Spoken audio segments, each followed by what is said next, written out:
New outbreak. New shiny to hunt. New things to consider.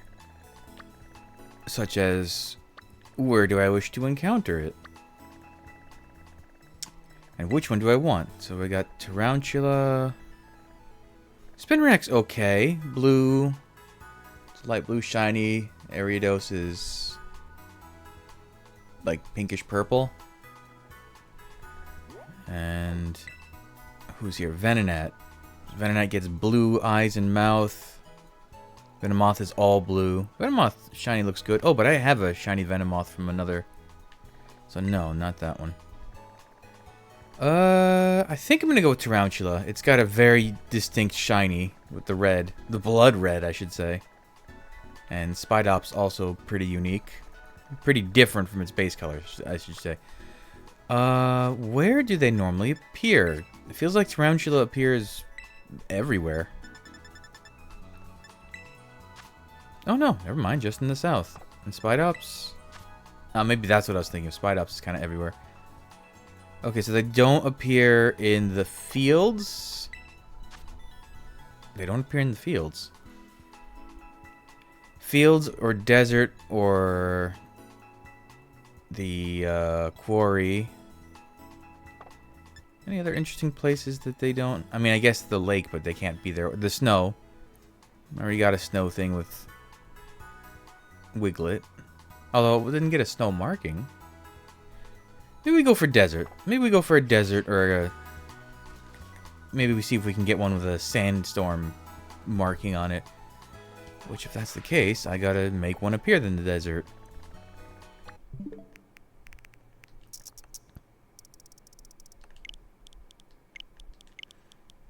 that the right time? Yeah.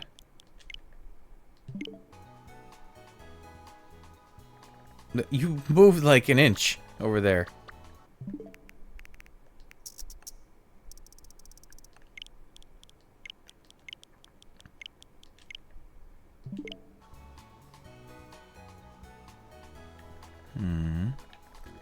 These... Oh, okay. As I say, they don't seem that common, but they kind of all lump together on that side of things.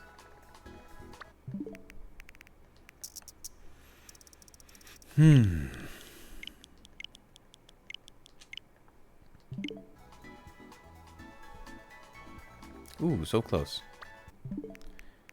What is the ingredient for bug? I don't remember. Oh, Rufflet. Not what I'm looking for.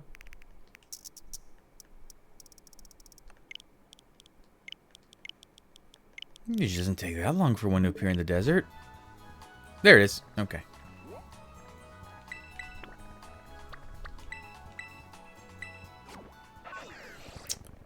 It's not tomatoes. Is it? Is it tomatoes? Or is it cherry tomato? No, cherry tomatoes. No, tomatoes is... Wait, tomatoes is fairy. Or our fairy. I have a list somewhere. Is it cherry tomatoes for bug? It's cherry tomatoes. Okay. The knowledge is in there somewhere.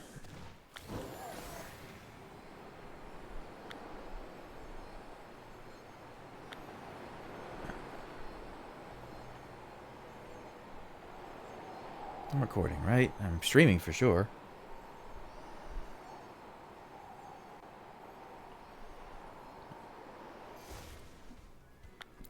Do I not get music? Oh, there it is. Weird. It was like there was no music.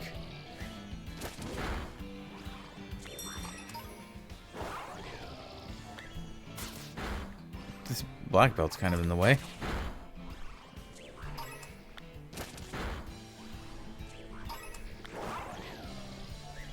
I wonder if... I mean, by time it comes out, it'll probably be a moot point, but the Switch 2 update for Scarlet and Violet, which is going to, like, let a lot more Pokemon be on screen at one time. Is that going to make it easier or harder for Outbreak Hunt? I mean, it'd probably be easier, because that would mean more showing up at a time. Right? Yeah. Like, as long as you're not in an area where a lot of other Pokemon can pop up, I think it would be better. But by the time that comes out, I think they won't be really supporting this game. I mean, if you need to go back and get a specific shiny that's, like, just available at any time, sure. But I don't think they'll still be doing, like, outbreaks and terror raids and stuff, because... When does ZA comes out? October? In little, like, 4.5 months, basically. Because we're at the end of May. Oh, good. I got him in a place where he's kind of... Oh, almost.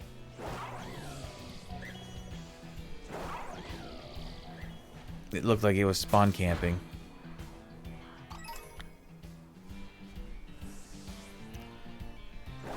Four and a half, right? Because that would be June to July, July to August, August to October, and it's mid-October. Yeah.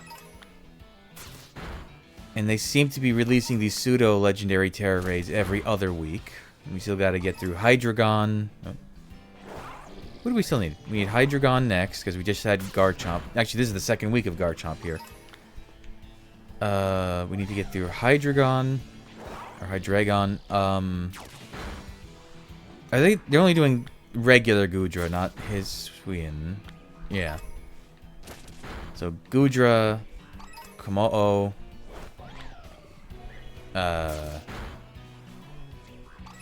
Dragapult, and then Excalibur was on the list. It's all the pseudo-legendaries.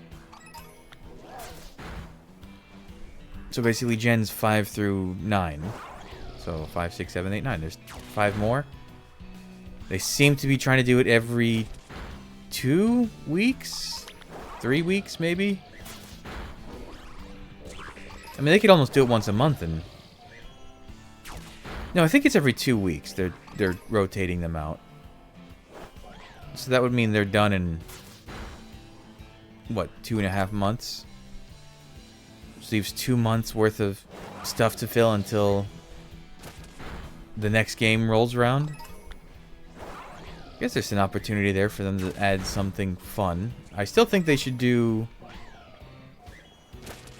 outbreaks for the starters. That would be such a good way to put a pin in this. Okay, we didn't need that one, but sure. Wait, you can't be bothered? Go after that one. Get him!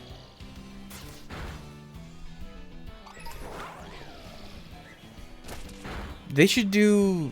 I mean, as far as opportunities go, the best stuff would be more things that are in this game but can't be found in this game.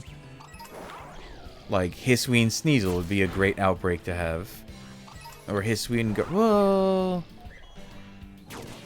The problem is Hisuian Growlithe is a gift in this game.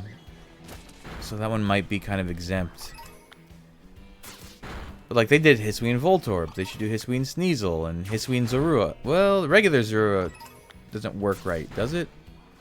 No, it does. I got outbreaks from Zorua. Oh no, the outbreaks don't... the outbreaks don't work. You can find them, but the outbreaks themselves don't work. That's what it was.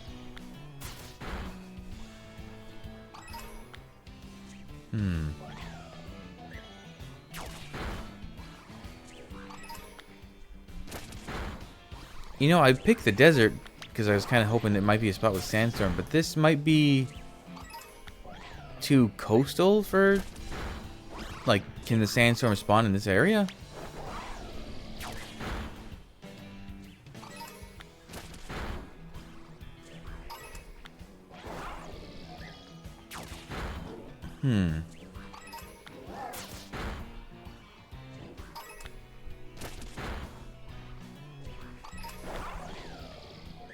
I saw the earthworm. I thought it was a shiny tarantula for a second. Red sphere. Is earthworm supposed to be the latest in the line of Pokemon disguised as Pokeballs? Because it's got kind of a Pokeball coloration. And when it sticks out of the ground, it kind of looks like one, like sideways from far away. But it's definitely not as good a disguise as Voltorb or Fungus and Galarian Mudfisk.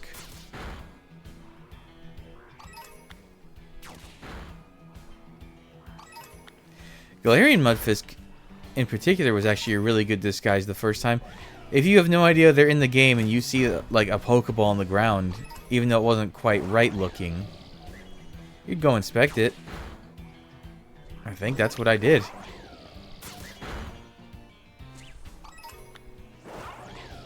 Relors. There was already an out. Oh. Wait. No. Before I even do a sandwich? There's no way. Oh, you have insomnia. Right. String shot? Headbutt?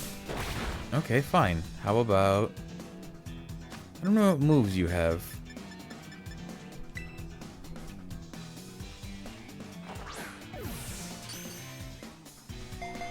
Feels like an appropriate looking ball.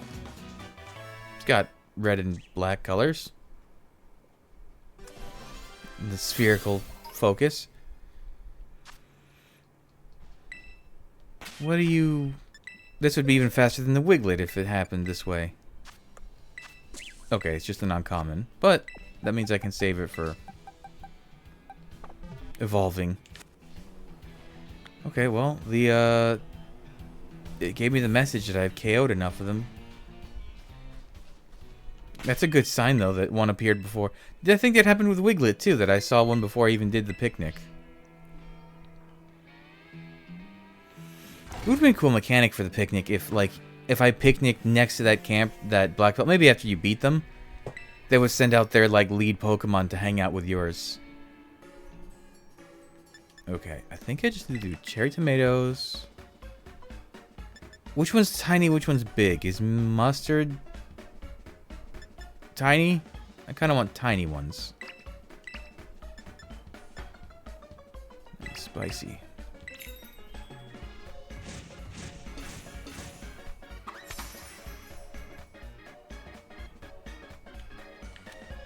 I saved, right? I didn't just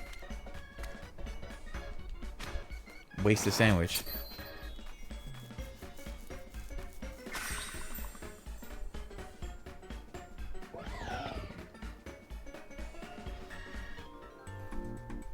Dum dum bum bum.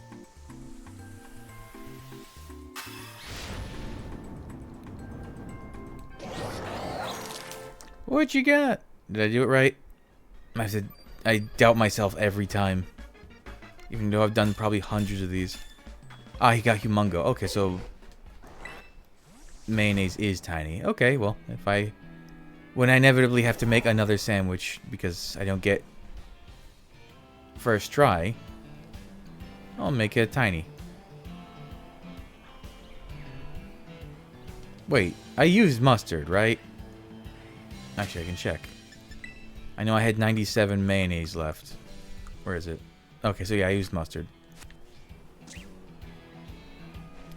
Actually, this is a good spot. Ooh, Vampy.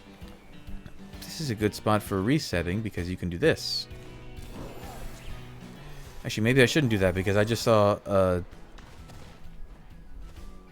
I saw a Orthworm for a second that freaked me out and made me think it was a Tarantula. Okay, we just do big arcs.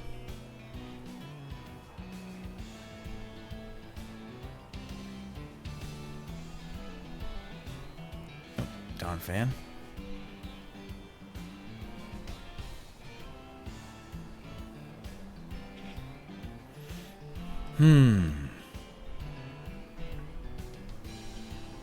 I did Sparkling Power, Tidal Power. Okay, yeah, they're all.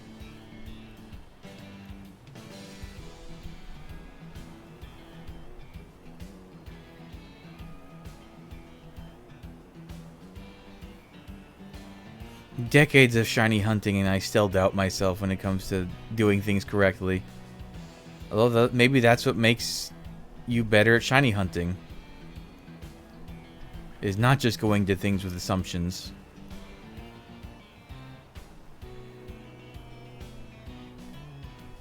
Oh, I should check. Oh, okay, there can be sandstorms here. Excellent. What can you know? Bug bite, block counter. Okay, so nothing with recoil.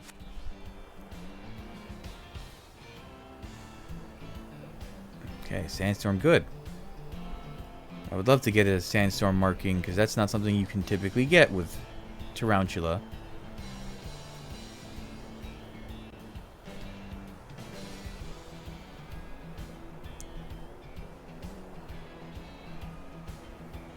Oh, was that one on the... No, that was a Relor. My periphery. It's just I wish the weather was a little more consistent with how long it lasts. Like, this could last maybe another 15 seconds.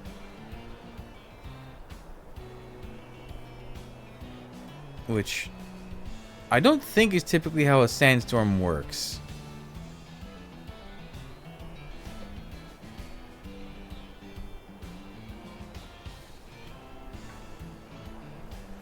Oh, capsaicids, they could be annoying.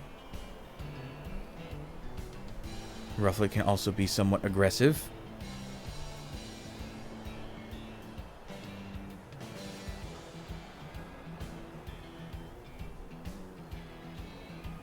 At least it's a faster check than Wiglet was, because Wiglet had that, like, awkward terrain. Ooh, Larvesta. It's not too common to encounter out here. I think I found a... Yeah, I think my Larvesta shiny I found in this game had a rare mark on it. I have a few... In fact, most of my rare marks are just coincidental. I didn't even go out of my way for them. I think all of them, actually. I got a Cyndaquil with a rare mark. I got a Larvesta with a rare mark. I got a Trapinch with a rare mark. Shinies, all, by the way. And then I think... Yeah, I got a Dragonair with a rare mark. And I gave that to my friend because she loves Dragonair. So I figured she would get more enjoyment out of it than I would. I'll settle for any marking. I didn't need a rare one.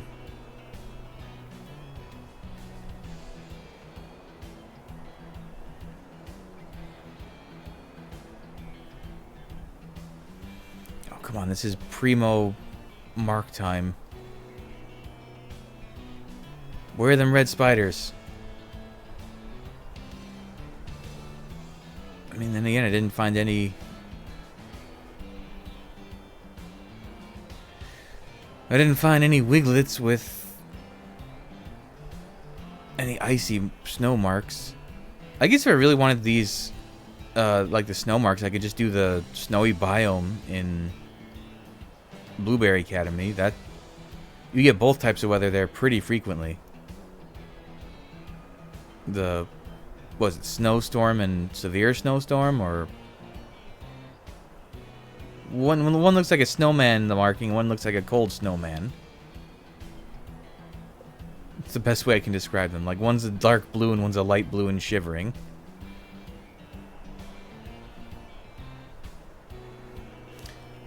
I wonder if at this point... I wish you could search markings in home, but I wonder if at this point I have at least one of every marking on a shiny. Across all my shinies that I've gotten from this game, and a few from Sword and Shield. Actually, there are some you can only get in Sword and Shield. I have a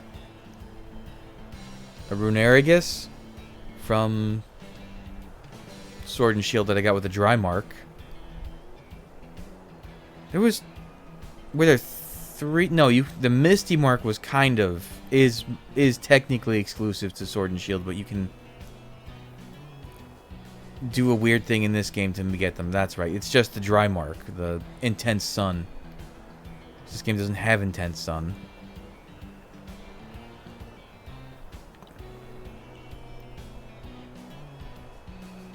I think it has all the other weather, right?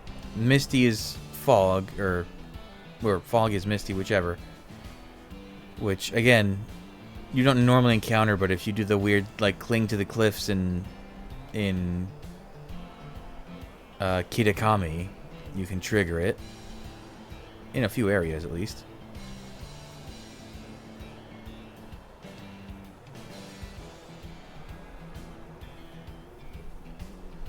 Oh, those earthworms are so annoying because I see red.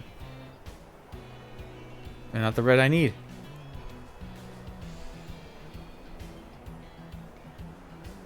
Wow. It's already been what? 7 minutes. I guess Wiglet spoiled me. This is really kind of more how it's supposed to be. Although these do have boosted odds, so it shouldn't take that long to encounter one. I mean, look at that. Actually, I don't know if that segment got saved, but I was catching all those Scyther, just kind of burning time. I found so many shinies just without even a sandwich.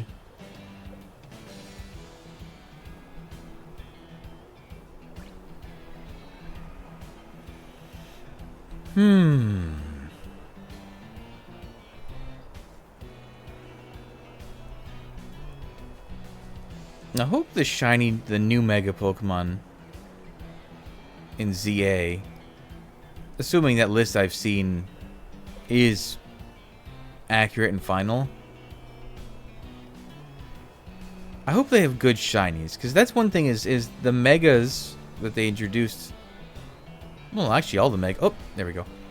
All of the Megas we saw between, I guess, just all of Gen 6, because Omega Ruby and Alpha Sapphire were also Gen 6.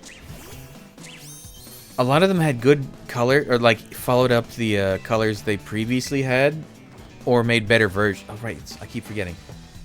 Like, Mega Gengar is infinitely better than normal Gengar for shiny colors. And Mega Garchomp, same thing. But then, let me think. Looking at that list, was there anything that kind of... Ooh, there's one. There's a pseudo-legendary that might be getting Mega that I want to see how good the shiny is. So is that a Sandstorm Tarantula?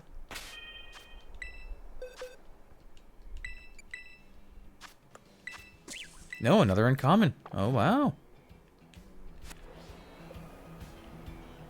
Just the only thing more common than weather is uncommon. Why aren't they called common marks? I guess because it's not common in general to find them. It's encountering a Pokemon with a marking is uncommon. Sure.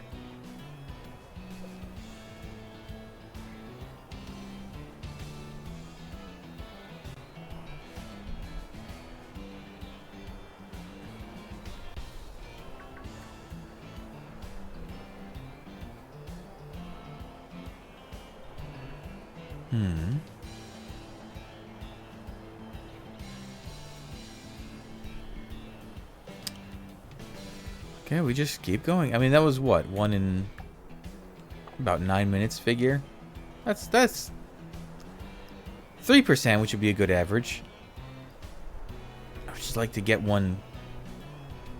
Again, either a rare marking, not the rare marking, but a rare marking, or a weathered marking they can't normally get. Although there's always weird little circumstantial, like maybe there's an area you can spawn a tarantula when it, well, where else is a sandstorm besides here?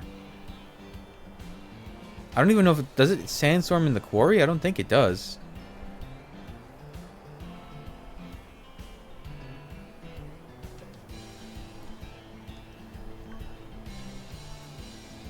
I do like these outbreaks where it's boosted shiny instead of specific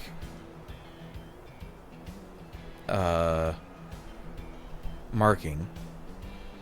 Because the problem is when it rolls for stuff with the specific marking, it's two separate checks that don't line up with each other's. Will it have a marking from the event, or will it be a shiny? Like those two checks don't roll over each other.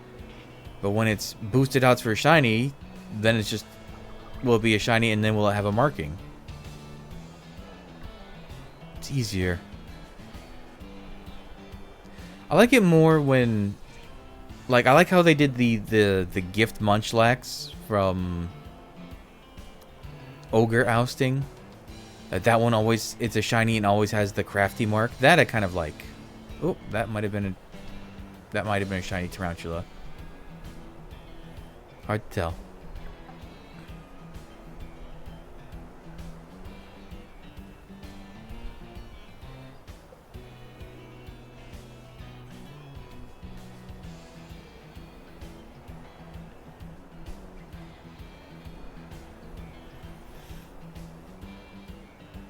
But I guess gift shinies are a mixed bag, because you might get one that's good, like the shiny Munchlax, which is, it has your trainer name and like a funny little, oh, like here, this is specifically from this thing you did.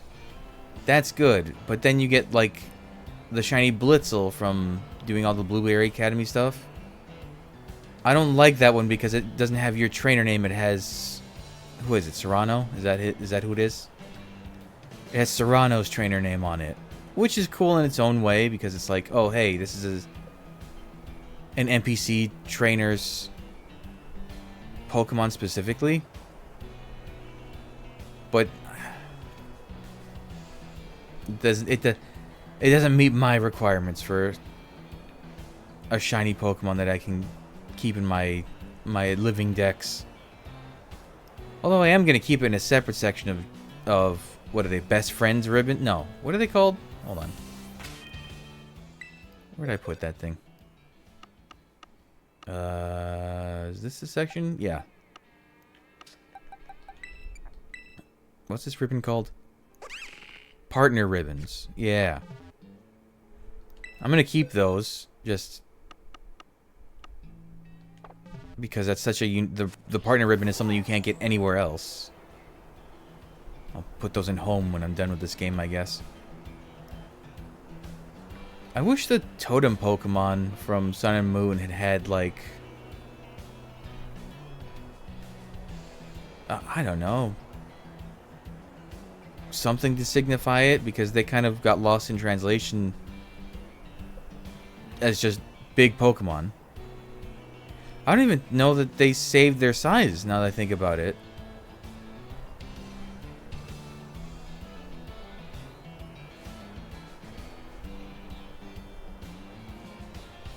But like Titan Pokemon are cool because they have that specific marking. And these Pokemon are cool because they have the specific ribbon. I like that kind of stuff. Alpha Pokemon have that specific marking. That's why I have a full set of them. Did they confirm if Legends ZA has alphas? I think I saw it as a rumor or a leak, but I don't know that they've actually... Well, they haven't said anything about that game basically yet. Just that it will be on the Switch too. And the Switch 1. I wonder if the reason... Because they announced, what? A Pokemon Direct on like June 22nd or something like that? I kind of wonder if the reason they're waiting a while to have that, and not like next week, is because they're going to announce a special like ZA Switch 2. And like they don't want to, they want to give a little bit of space from the release of the Switch 2 to like, I mean, people are going to be upset even if they do it then, but less upset. But that's going to be my that's going to be my criteria for getting a Switch 2. Right now I have zero interest because the two games I want to play are Metroid Prime 4 and ZA, and they're both coming to the Switch 1 as well. Even if it's not as great a performing version, it's still the same game. It's the same like Breath of the Wild was on the Wii U instead of the Switch. So I had no issue playing the Wii U version. But if they announce a Switch 2 or a Legend ZA version of the Switch 2, then I'll get a Switch 2. Otherwise, I'll wait until something is exclusive that I want. And right now, Mario Kart doesn't do it, and Donkey Kong doesn't do it. And that's... What other first party... I think that's it for like the exclusives. There's gonna be plenty of other third-party stuff, but I can play them all on the PlayStation 5. In fact, I can play them on the PlayStation 5 and they'd still run better. Well, I guess there's what's the Duskbloods? Is that what it was called? But I have zero interest in that game because it is a PvPvE game. I don't like PvP in any game.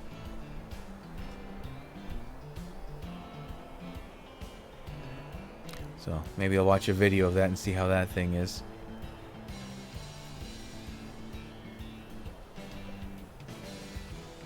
Honestly, I'm probably not even going to get Night Rain because I prefer playing Souls games solo. Taking my time, exploring the world, seeing all this stuff. That's the part of the Souls games I like, is just like the exploration, seeing the world they've made. Night Rain is rush through the area and beat the thing. I'm sure there's new lore and interesting stuff, but I can read that stuff. I don't have to play it. This sandstorm has lasted a while. I'm impressed.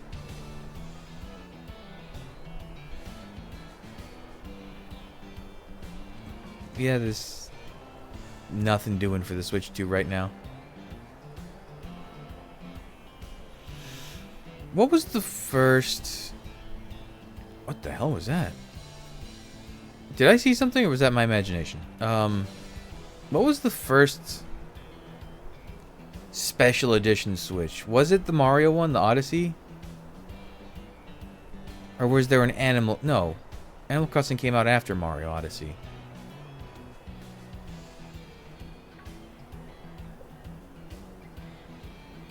What was it? Let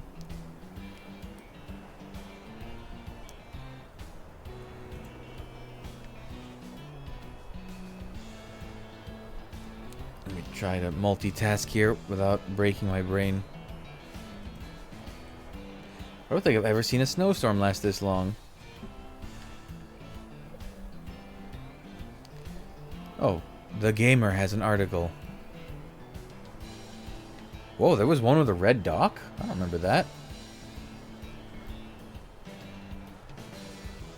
Oh, there's a lot of them. Special edition Trials of Mana. Oh, it has like a nice little dock and... Oh, the snowstorm's over. Really? The snowstorm ends as one pops in. Okay. Oh well. Hyrule Edition Lite. What was this for? Oh, it's just a general Zelda-themed Switch Lite. Okay, the Aloha Edition Switch Lite. I have what, the Sword and Shield Switch Lite somewhere. Oh, right, Tears of the Kingdom OLED.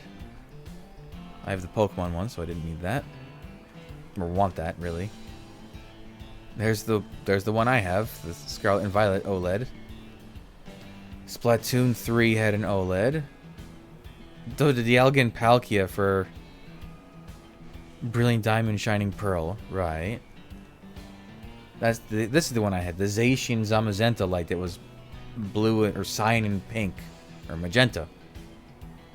I have that. It kind of died on me because the fan stopped working. There was a New Horizons Switch. Oh, what a nice color. It was like a minty green and blue. Monster Hunter Rise. Yeah, I remember that one. What is this? Mario Red and Blue. I don't think I've ever seen this one. What was this for? It released alongside Bowser's Fury. Killer Case. Kanaka. I mean, it looks nice. It really pops. Oh, here's the one I had, the Mario Odyssey. There was nothing different except the Joy-Cons were red. I think it also came with a coin that I have somewhere. Like coin with like Cappy on it. Oh, there was Let's Go Pikachu and Let's Go Eevee. Was that before? October? No, the Mario Odyssey was October 2017. Oh, there was a Smash Brothers. I'm doing a bunch of things I never saw before. I didn't know there was a Smash Brothers Switch. I like the art. Diablo had a Switch? I didn't even know Diablo was on the Switch.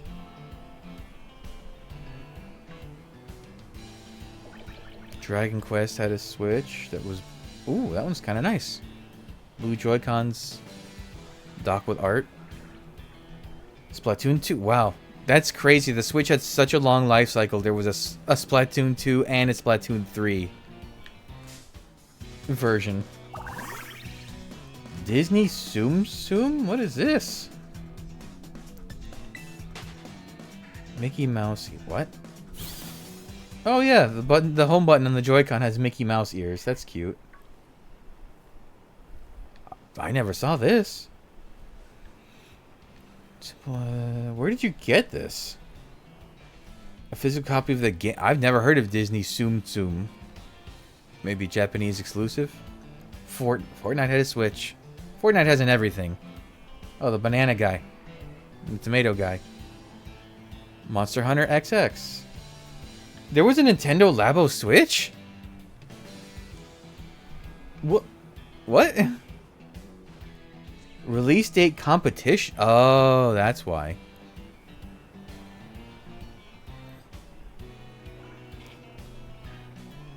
They look like... They do look like cardboard. Oh.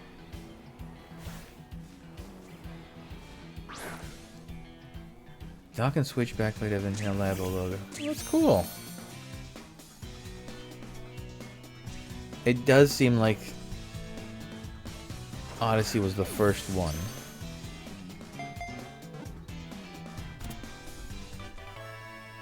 No, wait. It might have been Monster Hunter XX in August. Because it was August, September, October. So it was Monster Hunter, then Splatoon 2, and then Mario Odyssey. Oh. You have a dusk mark? You do have a dusk mark. Ooh. It's not rare, but I'll probably keep that. Because I like dusk marks and they're rare. Well, it is kind of rare, but I want...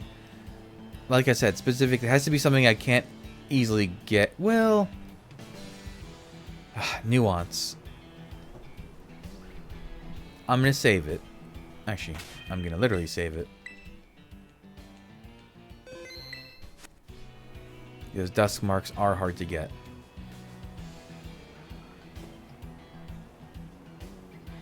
I mean, maybe I do keep that. Because the other time of days... But time of days...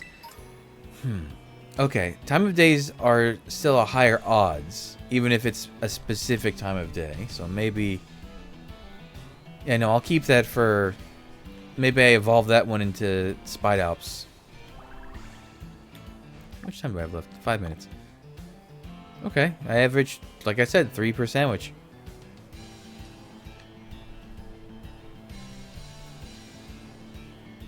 But yeah, there's a 1 hour in-game time. Wow, this is a great view. 1 hour in-game time window that you can get the dusk mark, so it's much rarer than the other time of days. And I think we're night. Oh, another sandstorm? Can we go out with a bang?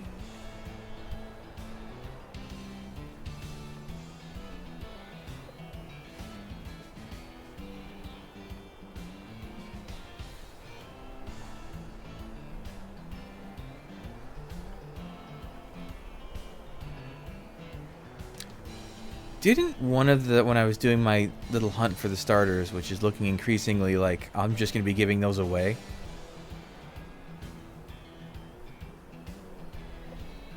Didn't it, one of the, I think the Totodile I got had a dusk mark, didn't it?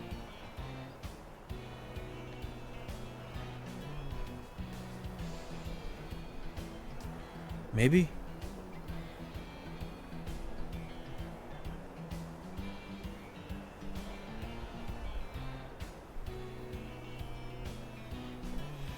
I can check in a minute. This is going to be over.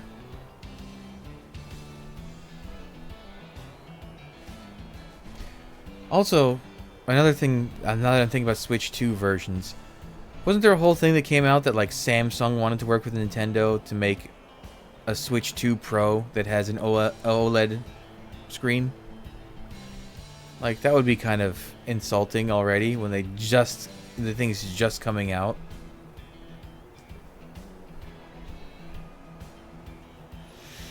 I should keep my ear to the ground when that game launches, or that console launches. I want to see supply issues, how bad they are compared to the original Switch. Actually, the entire previous generation of consoles were horrible for just if you wanted one.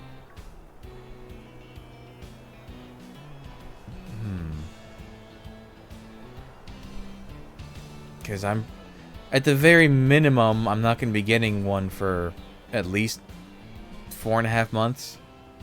See, that's the kind of length that I'm used to for a sandstorm. Yeah, so 4.5 months. We'll have to see if supplies are okay. And that's if there's a special edition Pokemon one.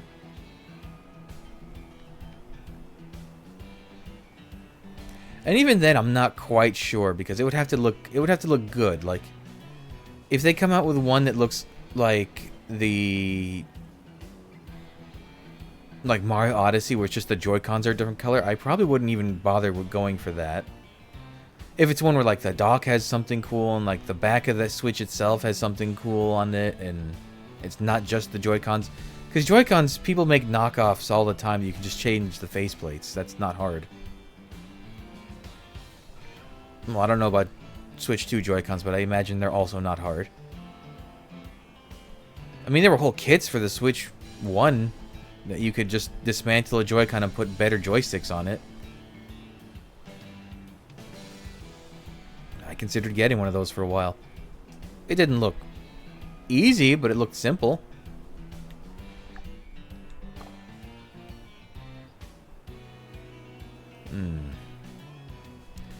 Just can't justify buying something for 1 or 2 games that I can already play.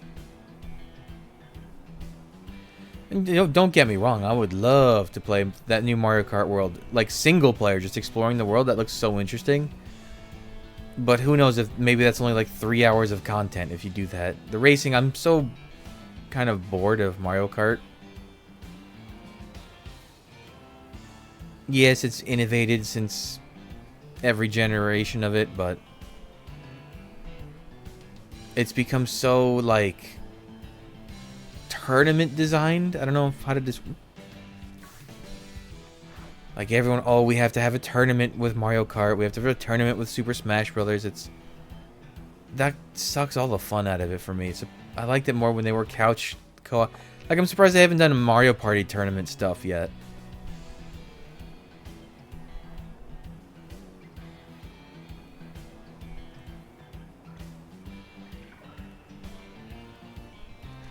I guess I'm also just not crazy about games that you have to like coordinate with other people to really enjoy. Like, I like a game I can just, whenever I want, boot it up on my own, play it, stop whenever I want.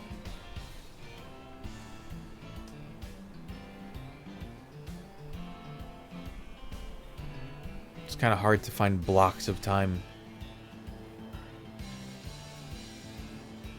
to schedule like that.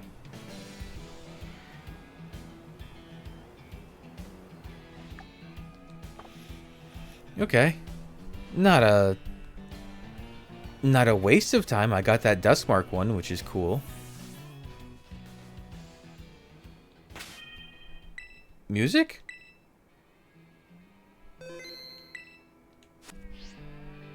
Oh, is it because I got off my ride?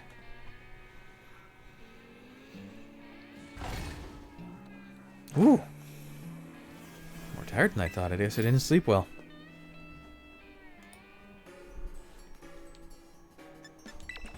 Okay, so that was... Let's do mayonnaise this time.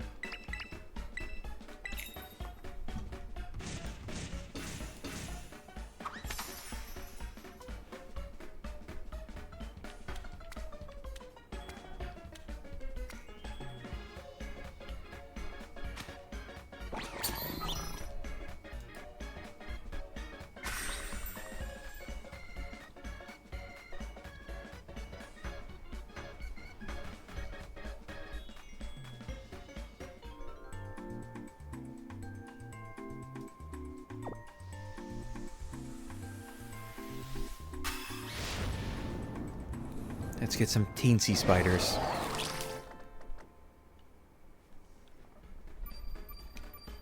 You know, I've wondered. I might have made this... Wait. Humongo power again? Didn't I... Is this one of those things where you have to add something else because no matter what, it'll be a humongo? Oh, wait, it's because I'm using spicy. That's right, you have to use a different... You can't use spicy if you want teensy. Spicy overrides everything. Wait. Sparkling... Okay. Oh, well. Next sandwich, then. What's I going to say? Oh, the spider thing. I wonder if... Pokemon, a lot of people are okay with, like, spider... Because a lot of people don't like spiders. That's... I think that's a natural human... Oh, Charcadet. I think that's a natural human reaction to not like spiders and also like snakes. Oh. But I wonder if it's a thing that there's no spider Pokemon that have 8 legs. At least not 8 legs visible at a time. Well, these do actually, now that I take a good look. Maybe not. But like previous, and Spidops also has 8 legs, but they're consolidated in pairs. Like together. But previous generations, spiders never had 8 legs. Spinarak has 3, Ariados has... Or 3 pairs. So 6.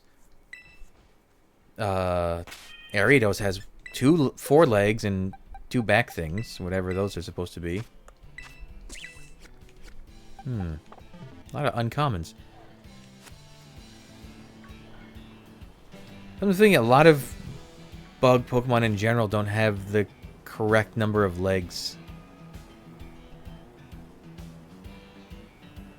I wonder if that's specifically just an artistic thing, or they intentionally say, well, maybe that number of legs is unnerving for a lot of people, so we'll just not have that number of legs.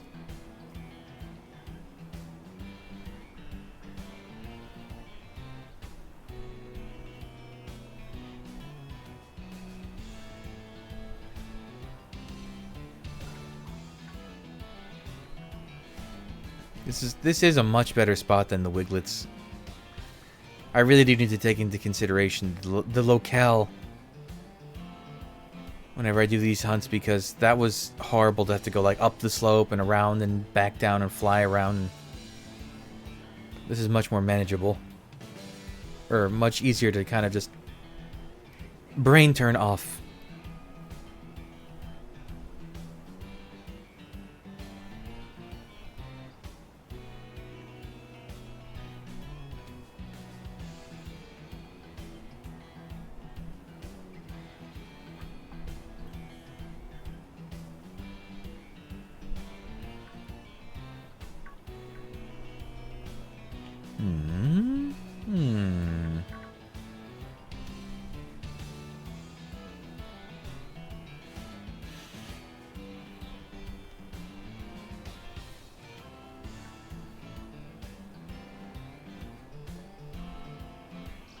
I gotta figure out the like radius here.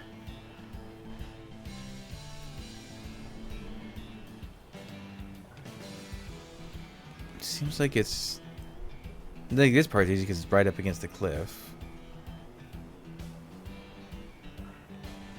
And like right here-ish, maybe?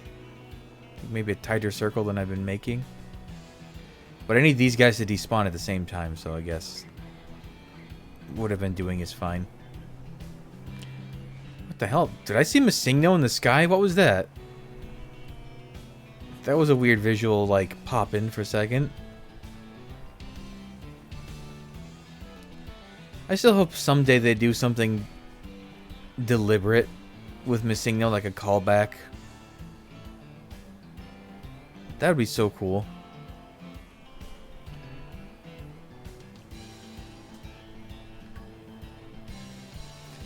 But at the same time, Nintendo and its branch of companies, or branches of companies, Game Freak included, Pokemon Company included, they're not really big on highlighting older mistakes. Like, they don't want people to know that they're they can have flaws or things like that.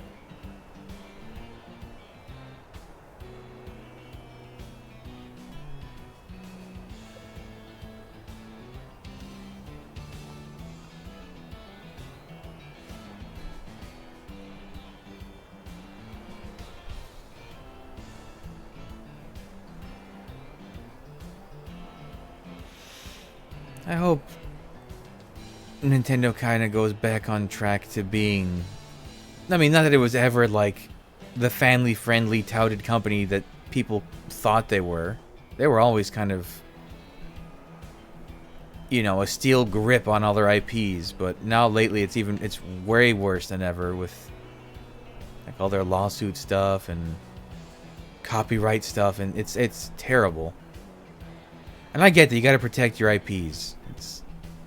But when, like, someone can't even make a doodle of your character, like, for fun, not even for any money, and you get, like, angry at them, it's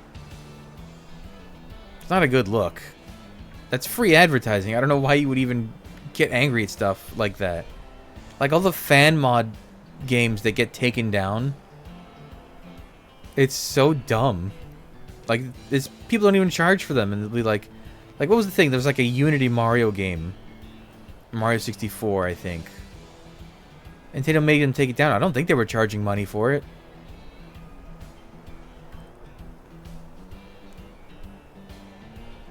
It's just dumb.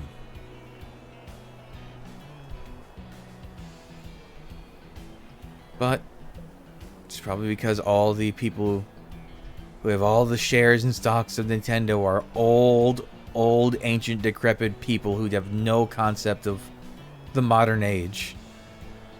It's a story you hear all too often with companies doing shit like this.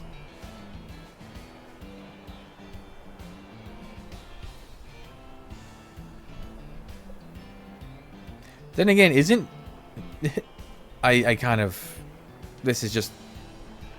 I don't know if I remember correctly or not.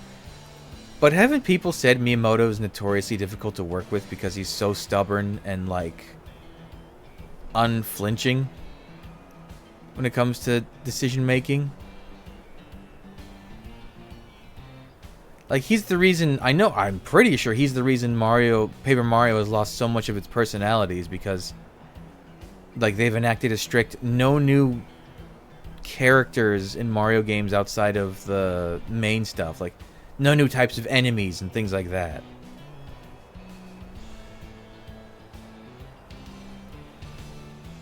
It's why when you play a Paper Mario game now, you get Toads. That's all you get. You don't get the crazy colorful cast that you saw in Thousand Year Door, the original Paper Mario. It's all Toads. And sometimes you're lucky if there's, like, more than 3 color Toads. I mean, Origami King had a Bob-omb character that was a partner for a segment of the story, at least. He was just a regular Bob-omb. Like, nothing unique about him. Even his name was just Bobby.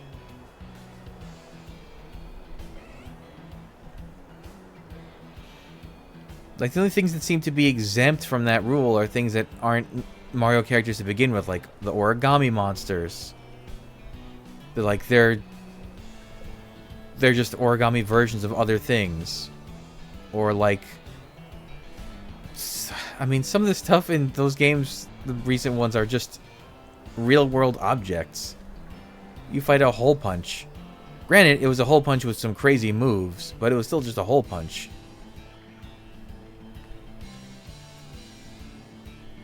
It's sad.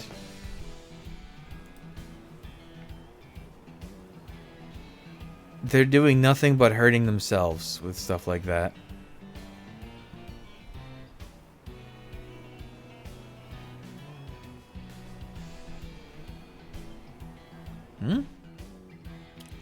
I thought that was a gold Rellor for a second. Or rather, a Rellor with golden poop.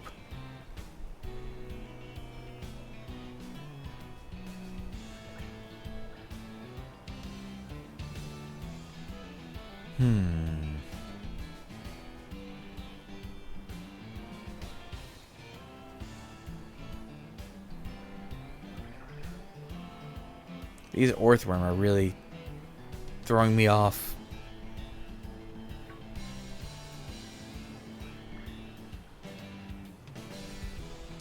The more I'm going around in circles and seeing, oh, Skiddo, the Pokemon that spawn in the desert, the more it annoys me that there's no visual or audible tell for shiny Pokemon in this game. Like Flittle.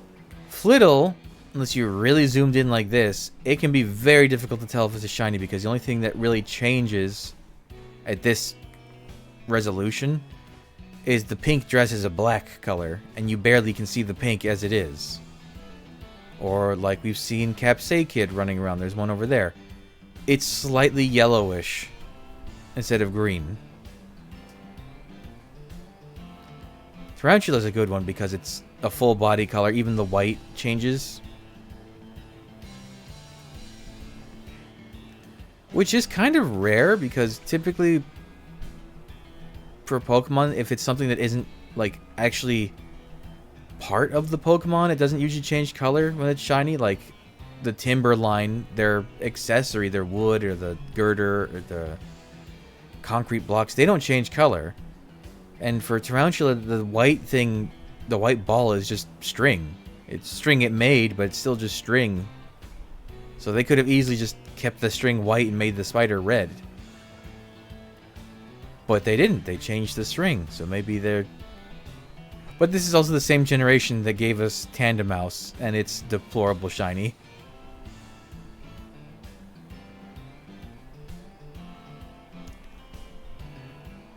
I wonder if it's just a lottery thing. They go around the office and say, "All right, guys, we need to design the shiny palettes. Everyone take a number and make the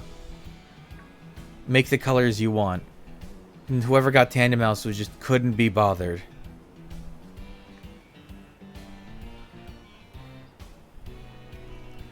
Or like Charcadet. Oh, Charcadet is such a wasted opportunity for a shiny. They could have flipped the colors.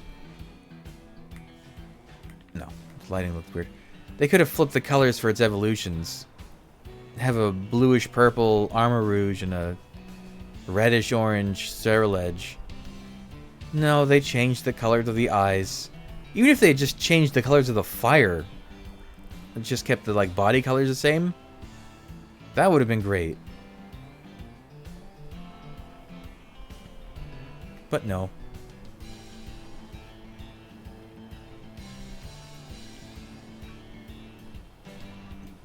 Or it's you don't see them very much because of how tedious it is to get them, but shiny Gimmighoul and Goldengo also pretty bad. Those, they should have inverted the colors, because Goldengo is gold with silver lines to like denote division of coins in its body. It should have been silver with gold lines, like it had silver coins instead of gold coins. And Gimmighoul should have reversed the colors too. The body should have been gold with the eyes and the coin being silver. It would have been such a cool shiny. But it's not.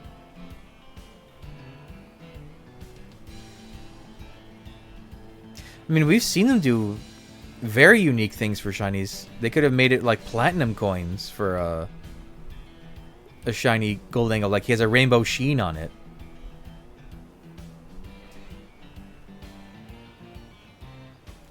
But no. Alas, that's just how it is.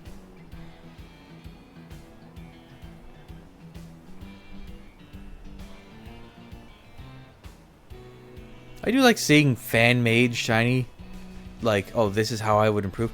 But sometimes they're kind of uninspired. Like, too often people are just like, okay, I made it black, or white, or gold.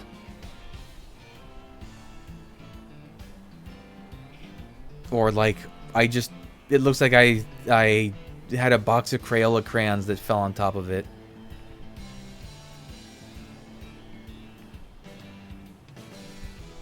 Thank you. Welcome also. Oh, you're not what I wanted.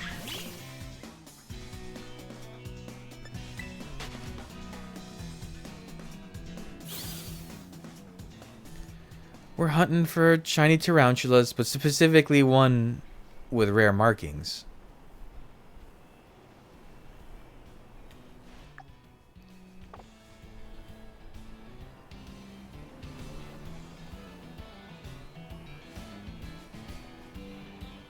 Oh, oh, look what you brought with you. Oh, and it has a marking. Let's see.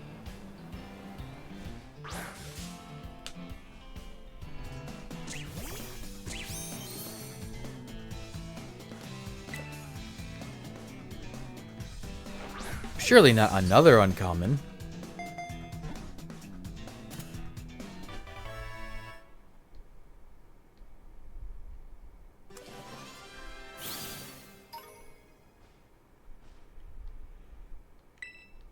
Let's see. What have you got for me? Ooh, cloudy. It is a weather... Well... Ah, but that's a weather mark you can get anywhere.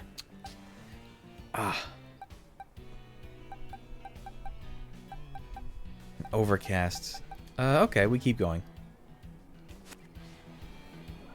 At least it wasn't an uncommon. What have I got? 10 minutes? 15 minutes.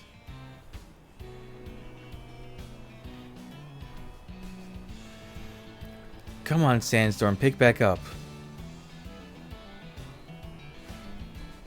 Is it cloudy or right now? No. It's weird. Why did I get one with a... Huh. The weather's clear right now. Maybe for a split second it was cloudy.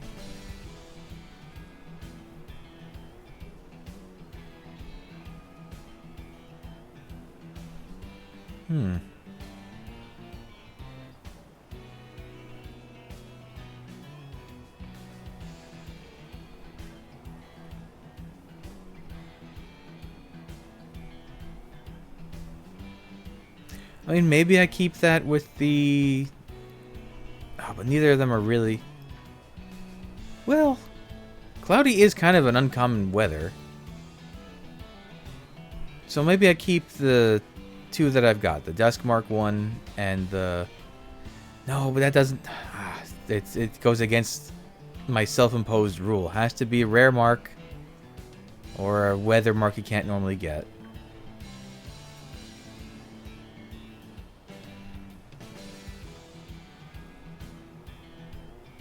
Yeah, it's not cloudy at all. I mean, there are clouds, but it's not overcast.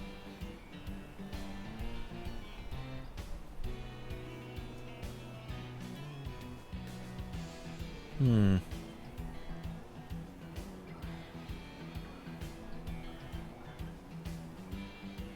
already seen, I think I've already seen 3 from this outbreak, so if I see any more, it'll be above average. Because we saw those 2 that I've caught, and there was one that didn't have a marking, I think.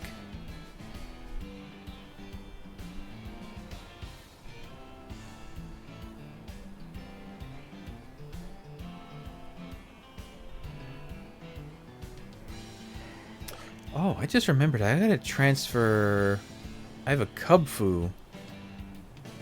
I gotta transfer from Go to Home and evolve it so I can get them registered in the Go Dex area of Home's Dex stuff. That's so confusing.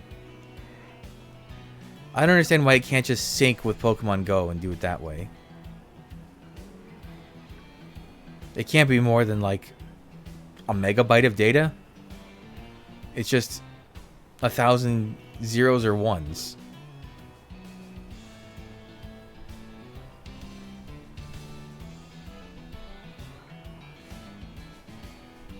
You probably it took up more space to save your game in the original Game Boy Pokemon games than it would be to sync that information.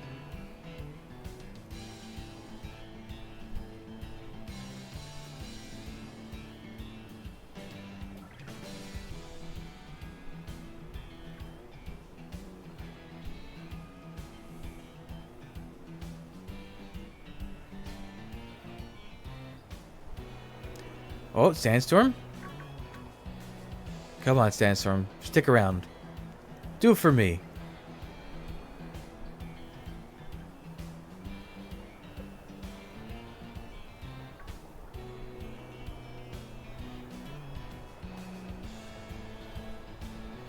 Oh, frame rate though.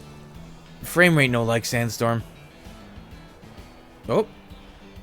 Ah, no marking. Shoot.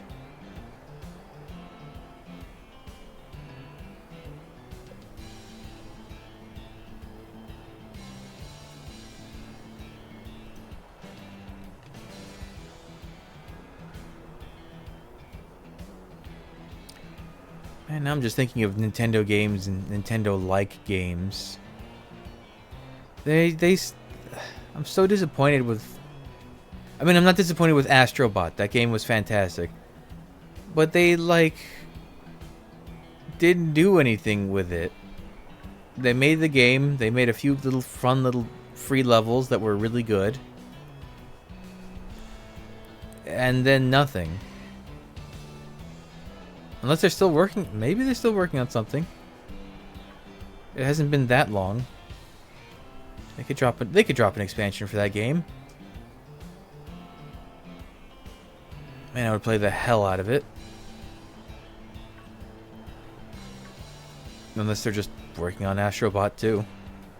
Which would actually technically be Astrobot 5? 1, 2, 3. I think the 5th entry in the series. I mean, they could call it Astrobot 2, but there's Astro's Playroom and Rescue Mission and... What's the first? Astro's VR? I don't remember the original.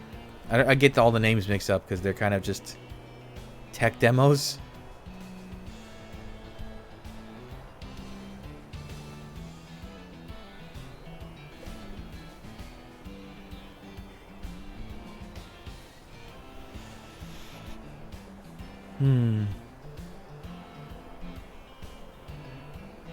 Ooh. I wonder how the performance is going to be for ZA on the original Switch. It seems like, I mean, if the Switch 2 version can lock in at 60, it looks like it was locked in at 60, unless that was just, you know, lying for the trailer. If they can lock in at 30 on the... I mean, really lock in at 30, not pseudo 30. It's a genuine 30 locked in. That wouldn't be the end of the world. But, like, this is not 30. I'm lucky if this is 20 or 15 right now.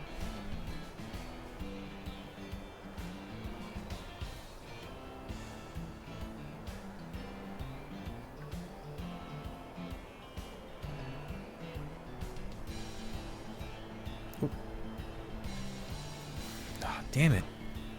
All these ones appearing here in Sandstorm and none of them have a marking.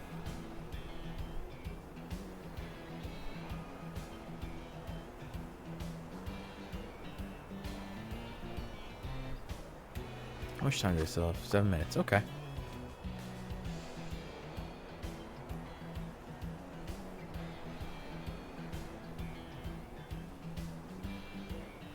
Now which herba do I have to use for small? I inevitably do this again.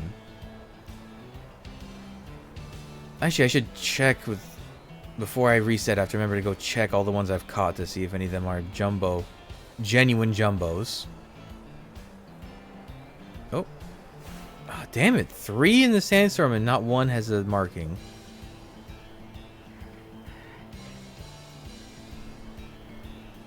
Because I do forget to do that frequently, and what a loss that would be. There, I think getting a genuine teensy or genuine jumbo Pokemon is rarer than getting a rare mark. I had never really looked at the math for it, but it's like a 1 out of 30 chance if you're using a Humongo or Teensy Power to get one that's actually the smallest or biggest size. It might be close, actually, but it would work absolutely fine for me.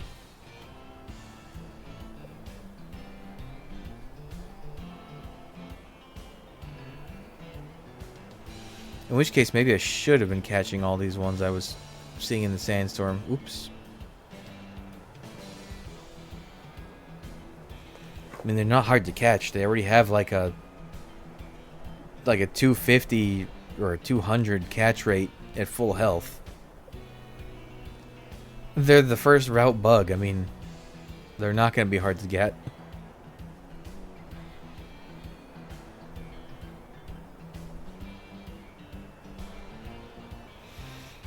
This game doesn't really have a first route bird, though.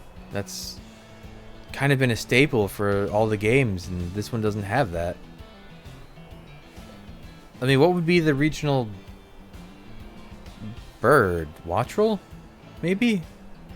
But you don't find Wattrel until, like, I don't know, at least second gym? Really closer to the fourth gym, because that's the area where they spawn.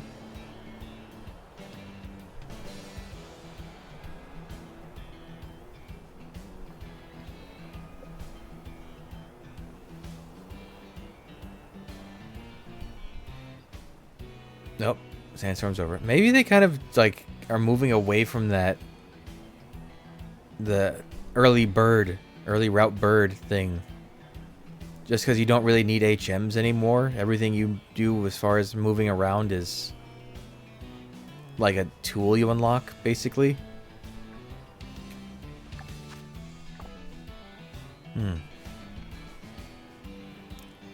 Like, that was probably the reason you needed birds so in abundance in the original game. And basically everything up to Gen 7. Because then Gen 7 introduced Charizard Glide. But everything before then... yeah, you needed to have a bird basically if you wanted to have flying. Unless you had, like, Gyarados or... still a flying type. Golurk. Golurk's an example of a guy that can fly that is not a bird or a flying type. It's still so funny how Golurk flies. It's ridiculous.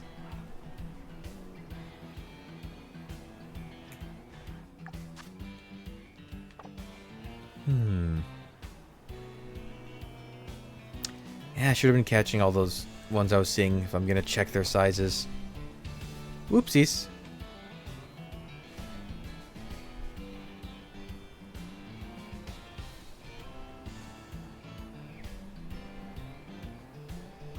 Who knows? Maybe my Duskmark one or my Weather one are jumbos.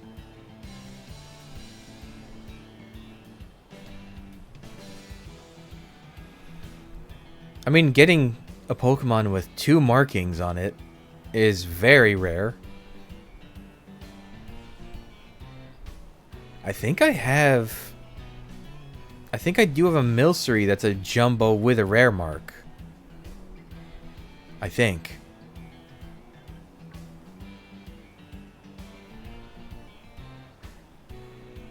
Do I? I know I have a few guys that are like a size class registered and a unique and a mark, but I think most of them are just uncommon.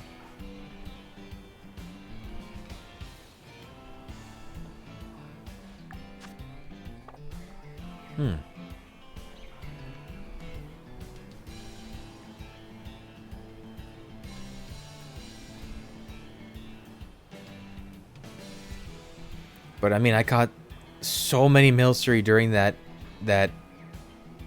holiday outbreak that just by volume it makes sense that I got one with one last Sandstorm for the road.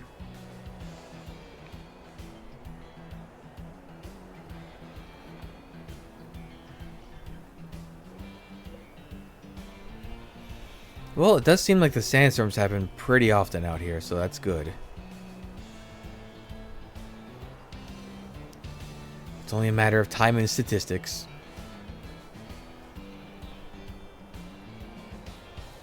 And frame rate. Really, really bad frame rate.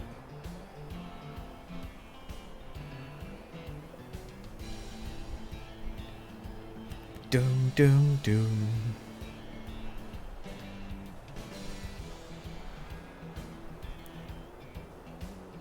And my thumb's kind of falling asleep from just like locking in place. My left one just is basically holding forward, and I'm using the camera, not holding forward, holding that direction, and my right one is basically doing all the work.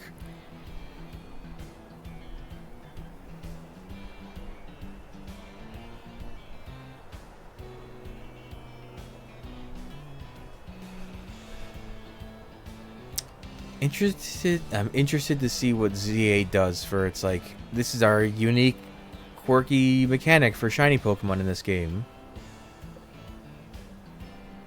Although, if there really are no new Pokemon, there's not very much I need to hunt besides Furfrou and...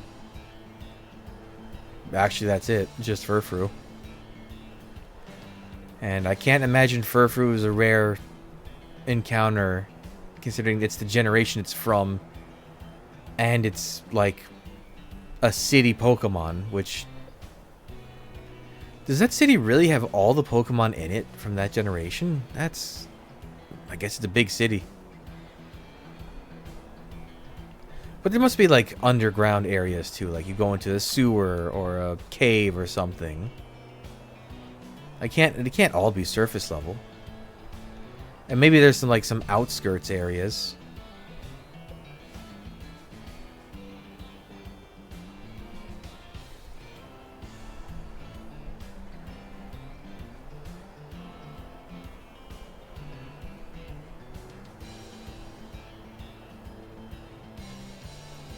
We done? 10 seconds. Any buzzer beaters? I think the slots for buzzer beaters are just consumed by that Donphan and its posse.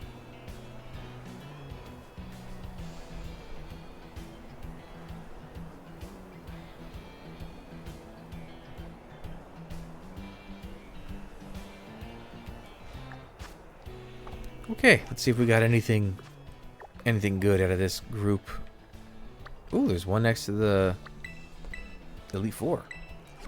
And then while this is loading, because this is a Switch game that takes a while to load, let's see. Let me open up home and see if I'm imagining that whole thing with the Milcery.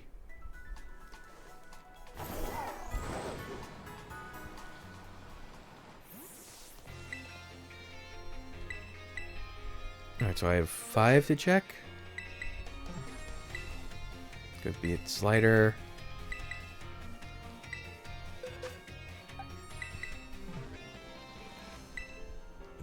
Good sight's bigger.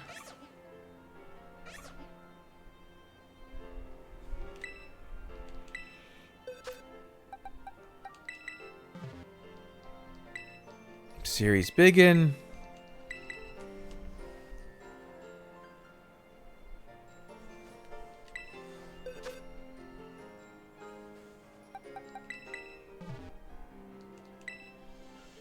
Good sight bigger. And it's not looking good. This is the one I caught before. Perfectly average. Okay. Nope. We're not going to keep any from that batch. Let's see. Shiny Milcery. Which is the one... No, that's... Oh yeah, I was right. I do have one that's a shiny with a... Well, I guess, let's see. Can I show this without it looking like... Well, that's not going to cooperate, is it? Come on, stop being so blown out. Oh, hold on. We got something. Okay. You can see it's a shiny one, and then... Go to the bottom, please. Go to the bottom, please. Are you at the bottom? Where are you? There you go. Hard to see. But that greenish blob is a rare mark, and that peachish blob is a jumbo one. So I do have one that's like as rare as it gets. It's just really difficult to parse.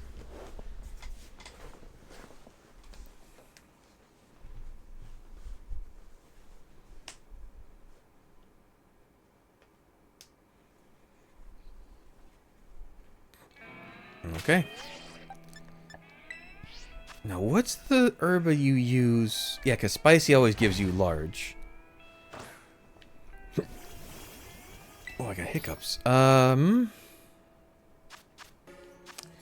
Cherry and then mayo. It is mayo, right? Actually, wait, I have a bookmark for a sandwich calculator somewhere. There it is. Let's see. So we do 2 cherries, 2 cherries, or 1 cherry, and then 2 mayo. Is teensy power. And then which I think it's sour or bitter you use. Okay, if I use 1 sour and 1 bitter, like sparkling title. Okay. Perfect.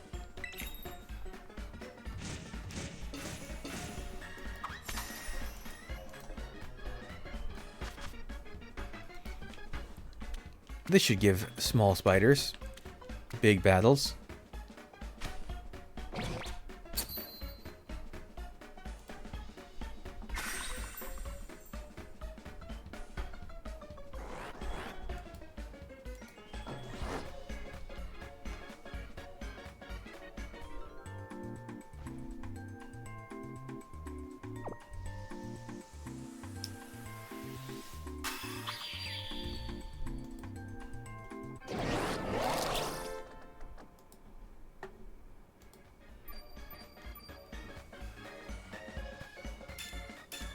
Yeah, teensy. Alright, you little spiders, where are you? Yeah, so this time any shiny one I find, I'll keep. Well, I'll show off. Oh, they're so small when they're teensy.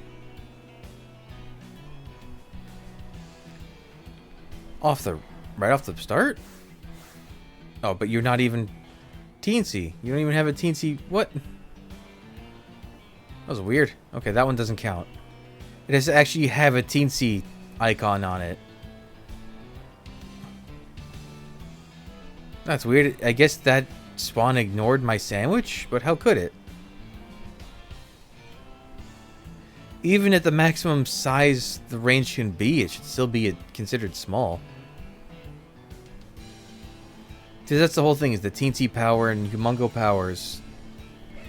They narrow the range that type of Pokemon can spawn at. So like, I think it's 0 for for the absolute smallest and 255 for the absolute biggest. I think a teensy one makes it so it's the range of 0 to 30, and humongo is 225 to 255, I think. It's a really narrow range. It might be 50, not 30. But that still should... Yeah, see, like, that's a teensy icon.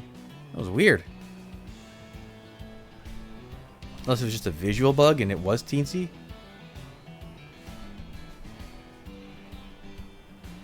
You don't look small. Oh, you are. Yeah, that's... Is the 0.5% thing calculated separate too? Have I been under the wrong impression? Like it's separate from sandwich calculations?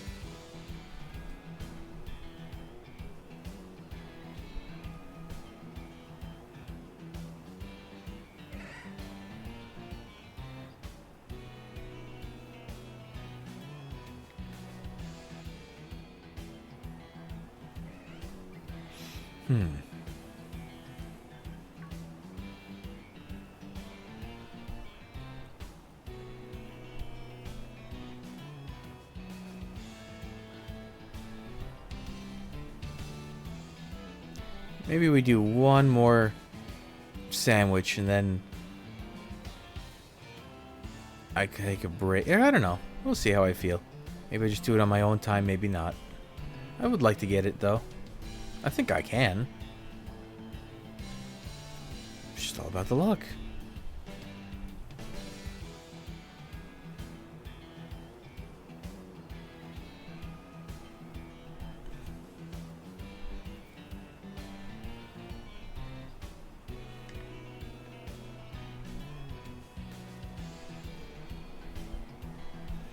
Got something in my eye and it hurts. I'm trying not to rub it. Oh, I think I've gotten a little too far from where they spawn.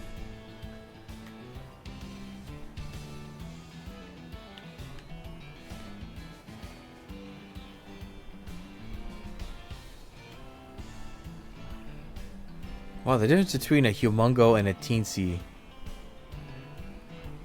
I mean, it's not as pronounced as it can be with some other species, but it's still, it's notable.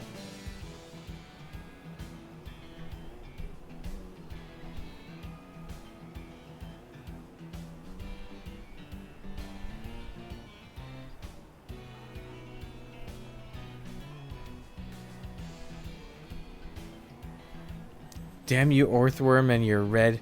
And I just caught an Orthworm recently for that raid, Garchomp, because it solos Garchomp pretty easily.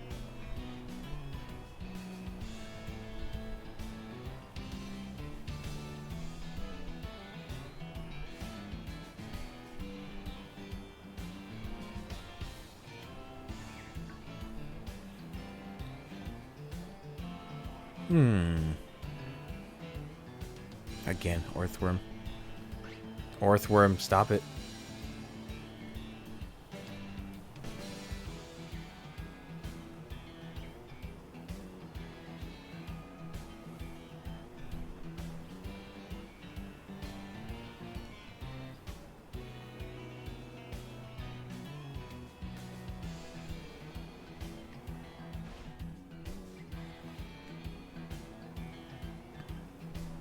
What else is spawning around here that's a bug? It's Raylor and Larvesta. Oh.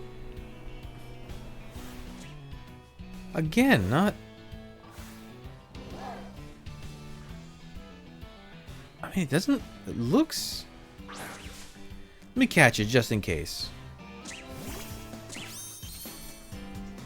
Because it looks like it's small. Unless maybe Tarantula has such a small range because it's already so small.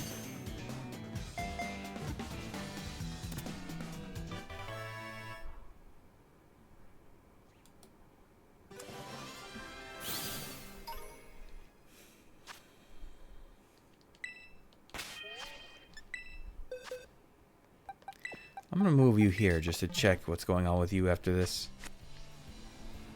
Because maybe that 0.5% chance thing is actually calculated separate. But no, all the... No, something's up because all the last ones, when I was doing jumbo sandwiches, they were jumbo. I didn't see any that weren't.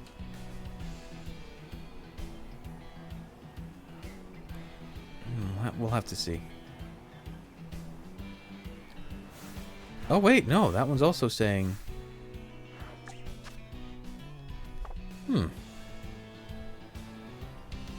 This may require investigation later on my own time. Is there some weird quirk with sizes?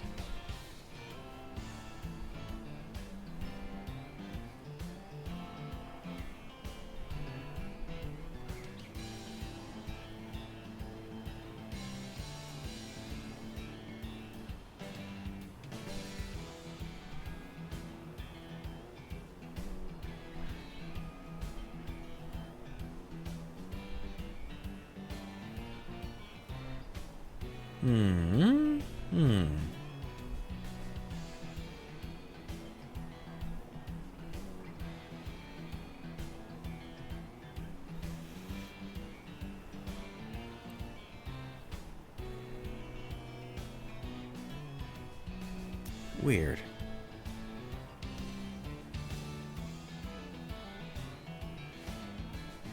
We did already find 2 shinies though from 1 sandwich. That's pretty good.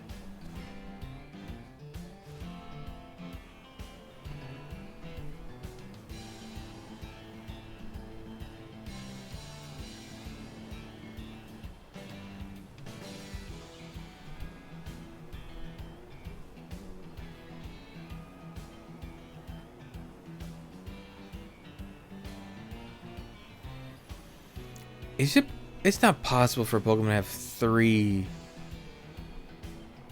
encounter markings, right? Because there's size, which is one thing, and there's the marking themselves. I guess if it would only be possible if stuff like the Titan Pokemon or Alpha Pokemon could also have a random marking.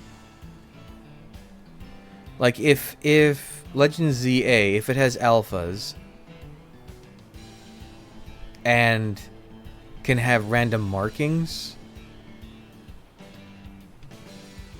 then you could have an alpha that has a rare mark or any mark, any encounter mark, and then if you transfer it over, you could have it size checked and it would get the jumbo mark. That would theoretically be possible for 3, but I think that's it. I mean, you can. There's ones you can add, like the friendship one or the gourmet one. Like those, obviously wouldn't count because you can add those to anything.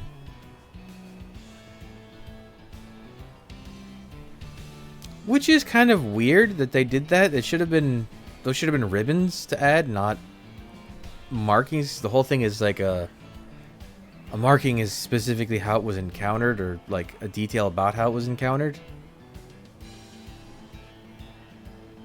Although I guess some of them are just like personality things. It doesn't really matter. In the long run, it doesn't really matter. It's just an odd, like, categorization.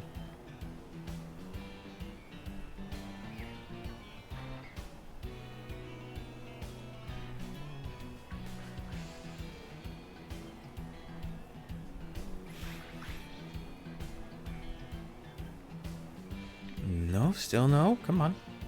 I know you're in there, or out there, or within there. They're in the sand. That's a horrifying thought. Spiders that are just like in the sand that come out. I'd be fine if it was crabs, because I've seen crabs do that. That's fine. Spiders... I don't like that.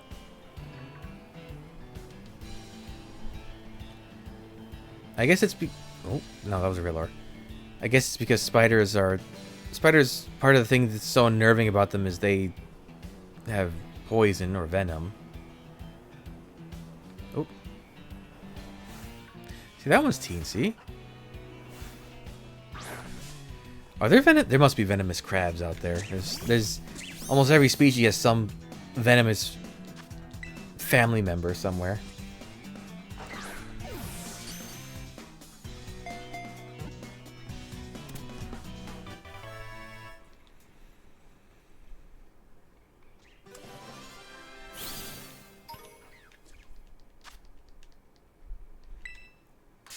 Whoop. What happened? Oh, bird.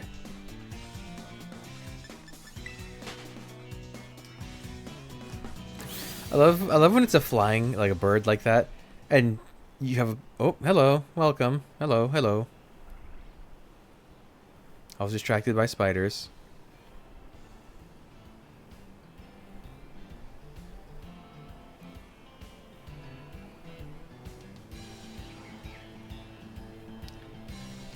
When it's a flying Pokemon and you have a character, Pokemon like Iron Valiant, and the head's just like watching it.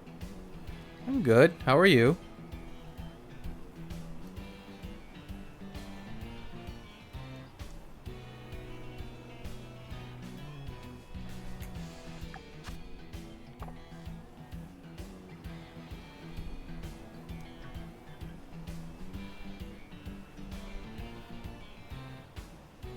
No. Not my first remotely. Although technically this was the playthrough I did first, it's just way past that.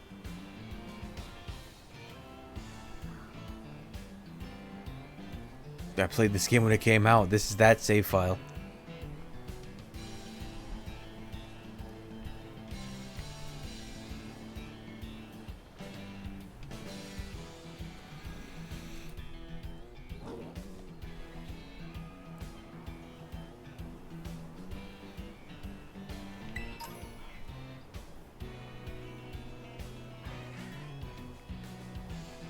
Where are the spiders? The red ones.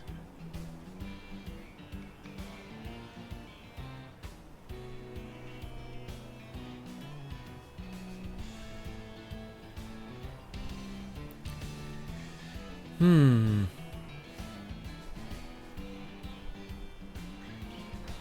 Capsay kids running around. Nope.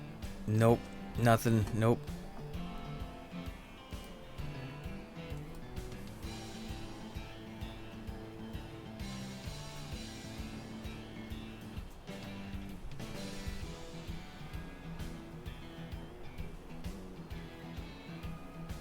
No, it's not my favorite game. I enjoy it. It's not my favorite.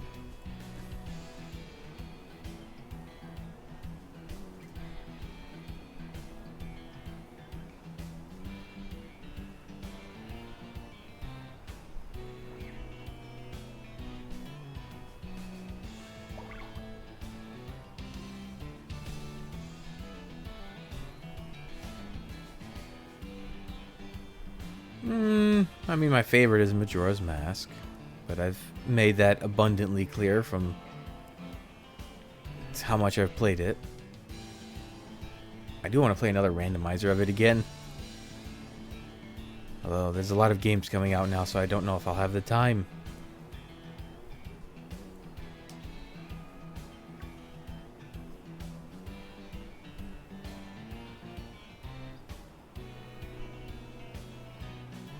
Where are we at? We're at 15 minutes already. Ooh.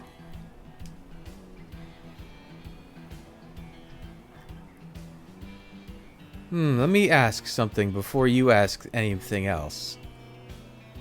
What's your favorite pie? Oh, questioning chat member of mine.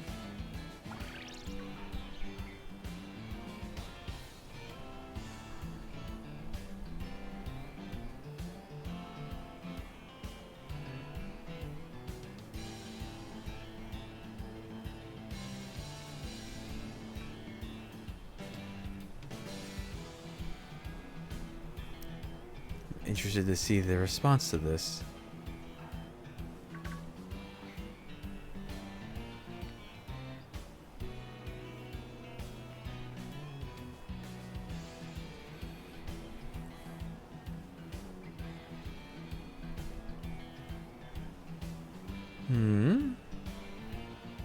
It's not a complicated question. Let's see it. If you're even still here. There you are.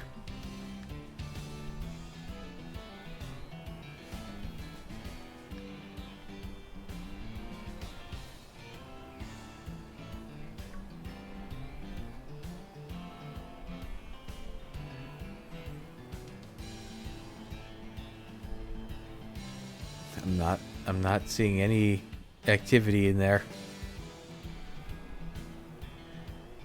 No, you first. I asked you first. I don't want to be the one answering all the questions.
It feels like there's not just less shinies. It feels like there's just less. I'm asking what your favorite pie is. It's the kind you eat.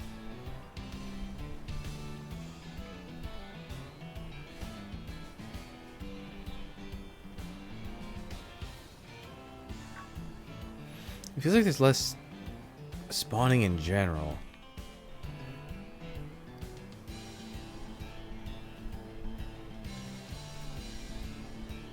Okay, apple pie's pretty good.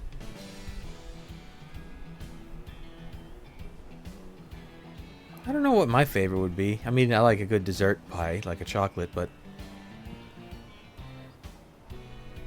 And before we ask any other questions, you're not trying to sell me something, right? Just in case. You're not going to tell me to use a Discord link or something about overlays or art or... Okay, cool. Just have to be sure because I've been getting a lot of those lately.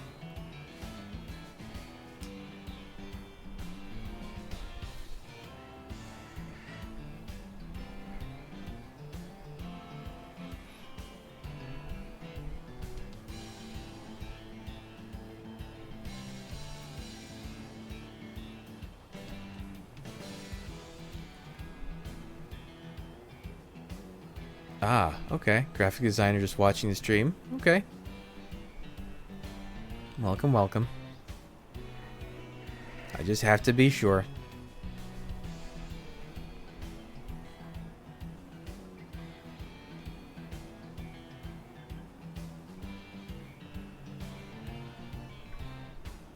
You know, it was a good pie that I miss is Burger King for a while had a...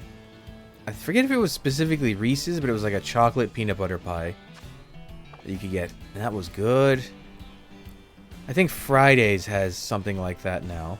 But I'm not going to go out of my way to Fridays just to eat a pie. I think there was a Butterfinger pie too at Burger King for a while, but I like the Reese's one. They have a Hershey's one.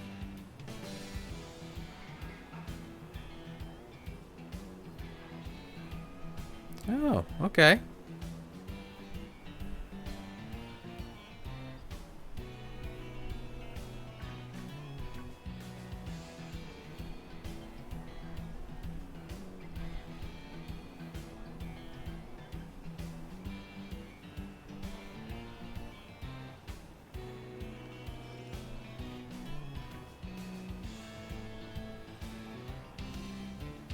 I mean, if I can hit affiliate, that would be swell, but I also don't want to like artificially boost it. It's if it happens, it happens. If not, if not. I have a YouTube channel that does just fine. I just like the idea of streaming as a backup and interacting with a few more people than I usually would. Hmm? No.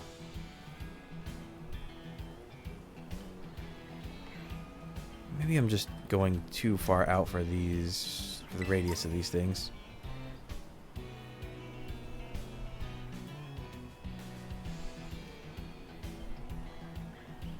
Oh, hello. Okay, you're tiny at least.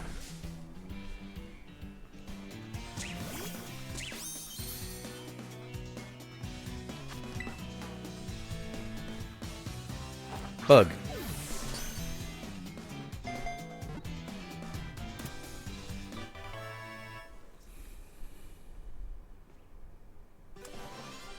Community of 10K members where they follow.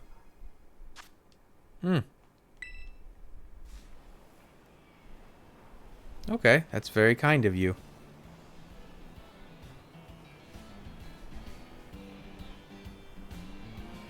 $10K is nothing to sneeze at.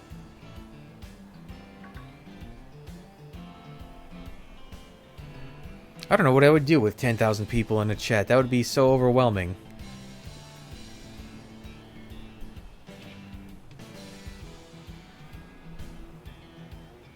Even half of that, even a quarter of that, even 1,000 people would be overwhelming. Like, how do you talk to anyone? At that point, it's the same as just recording without being able to talk to anybody.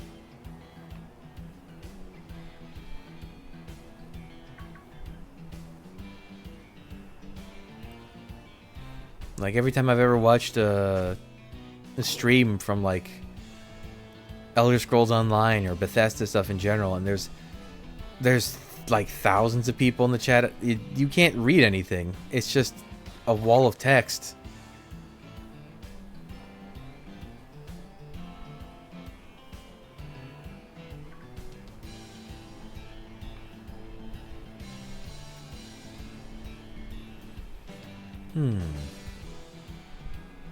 Did it?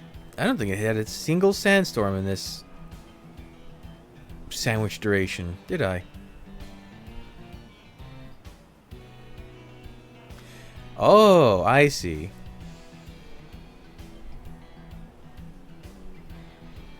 Wow. A lot of people.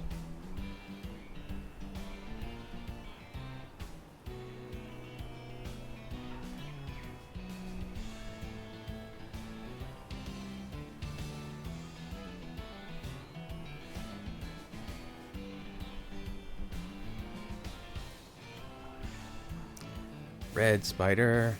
Nope, that one. Nope, not that one, that one.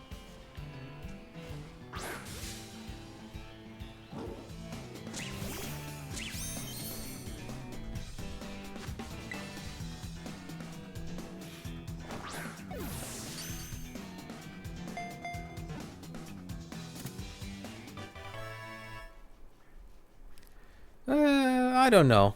It's like I said, I want this to happen organically. If I'd rather have a very small number of people following in a community that are actually interested in my content than just a big blob of people that I don't like follow for follow stuff. It should be an organic process.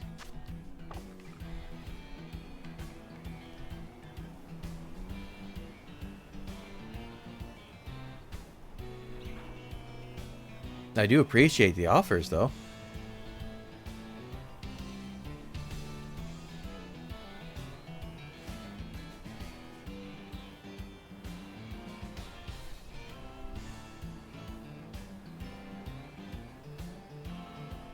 Like I do see the value in that kind of thing as a means to like get yourself to a good start. But I'm not in any particular rush either. So, I'm fine with things the way they are.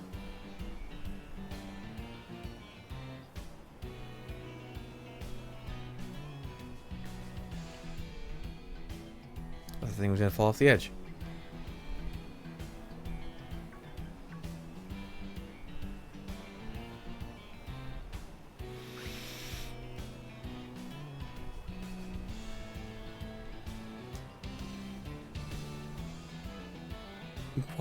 What have I seen here? 4 tarantulas from this outbreak? Or this sandwich? That's not bad. Wow, no sandstorms though. Well, 5 minutes left. Maybe one last one before it's over.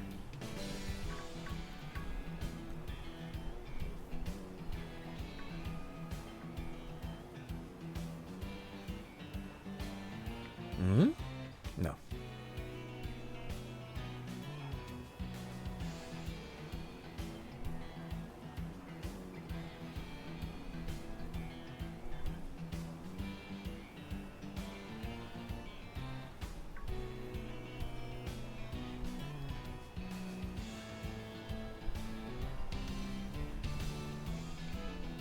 These Dawn fans and fan peas getting the spawns.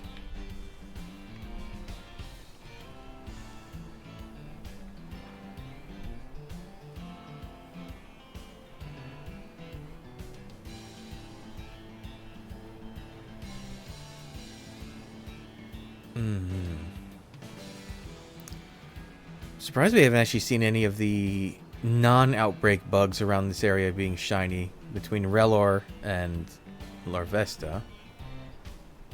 Actually, both of those are gold shinies. Well, kind of. Larvesta's more yellow, but it's goldish.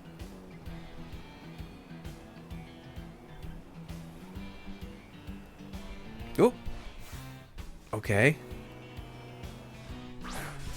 No markings either, this one. Not even uncommons.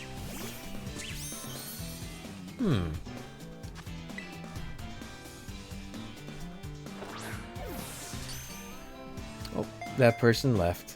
Oh well.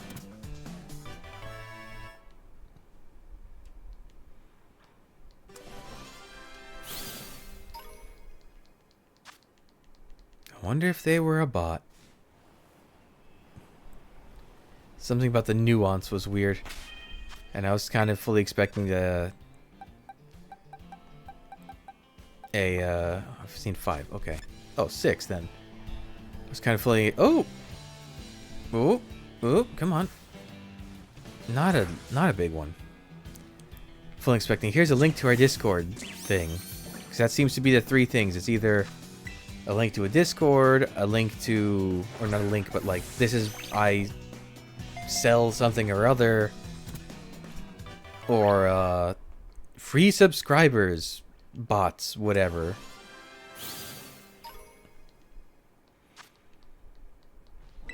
I didn't realize there were such an issue with that kind of stuff on Twitch before I started. I've never had anything like that on YouTube. I know they exist, I'm sure they do, but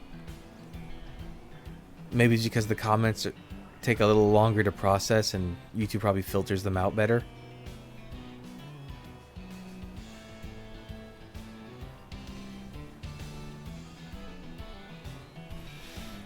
also wonder maybe I'm targeted more just because I'm a little streamer. I'm a new one.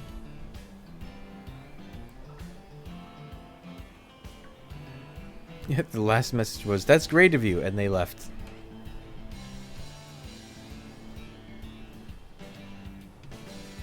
Probably was a bot, but that can be fun to kind of...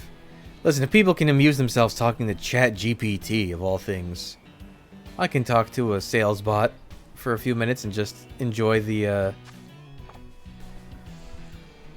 It might not have even been a bot. It might have been a genuine person, but like just reading off a script. That also was a thing.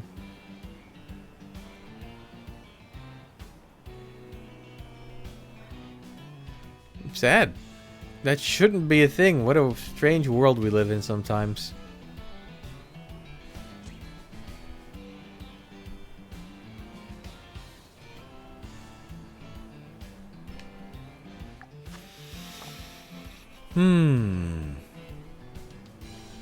Okay, I think we're... It's only been 2 hours, but I've only done 3 sandwiches. Did I waste that much time between? Or is it just because it's like not really 30 minutes because of the frame rate issue, and that actually is probably it. Alright, I got a bunch. 2 of them don't seem to be teensy though, but let's see. Maybe we got a teensy somewhere in the mix.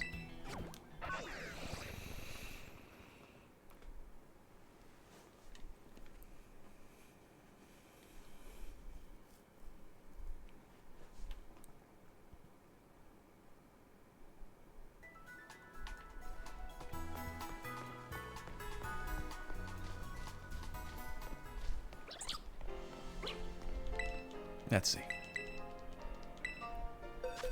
Alright, so this was the first one that was weird. A bit smaller. Okay, so they are on the small side, but they're not quite small. Good slight smaller. I think that's like third smallest. Third smallest.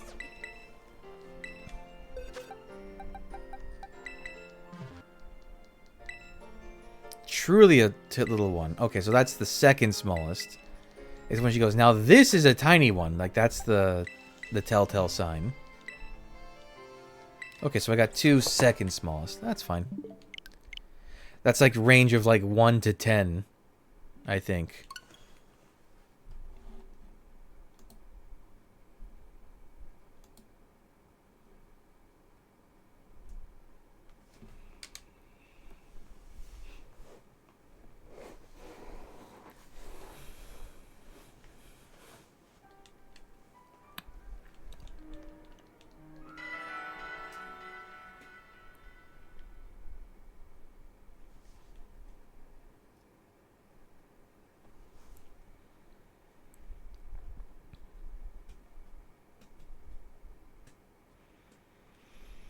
Okay, so I need to use...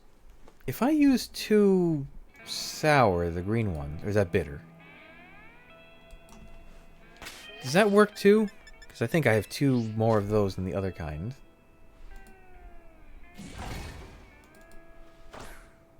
Ooh, that would be item drop power. Yuck. No, so I do need 1 sour, 1 bitter. Who wants an item drop power when you're hunting shinies? Weird. Okay. I mean, who wants item drop powers in general in this game? It's like you can get a few more materials? That's so easy to farm. Why would you ever want a level 3 of it?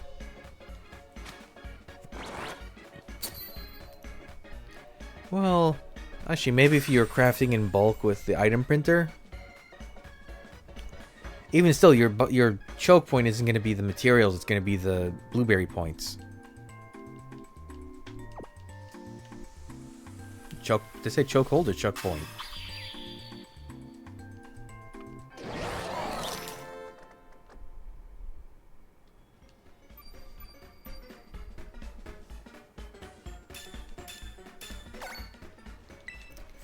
Alright, now that last one had no sandstorms.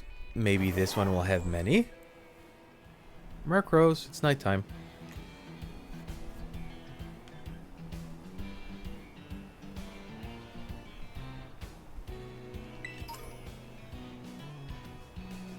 You know, getting back into Digimon games, or just Digimon in general as a franchise, I wish they had a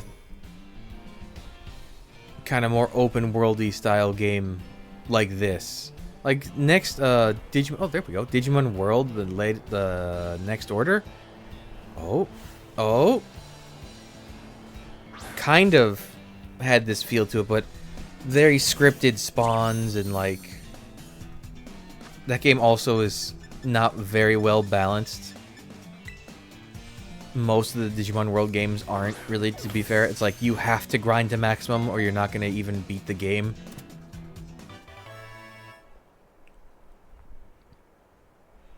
But if they just had a game like this where you just have big open areas and Digimon spawn based on what's going on, like what the area is, that would be cool. Because Digimon has more interesting biomes than Pokemon. You could find a like a factory area that has all the... I guess there's comparisons.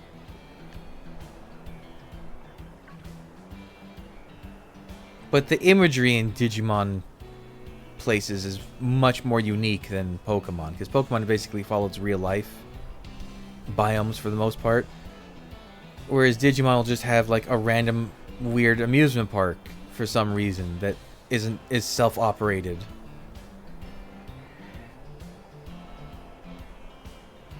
I guess I need to see what they do with Time Stranger, because it looked like there was big open areas, kind of, but that could have just been a trick of the trailer.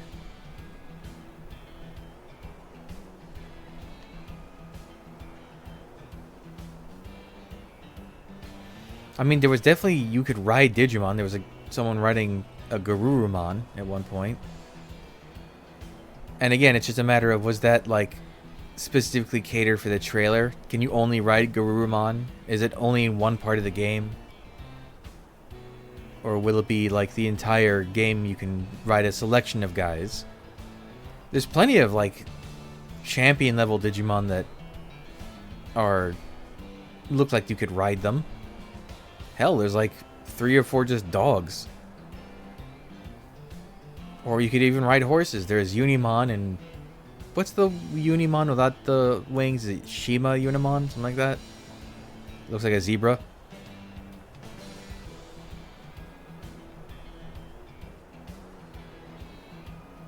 Although they might just go for like...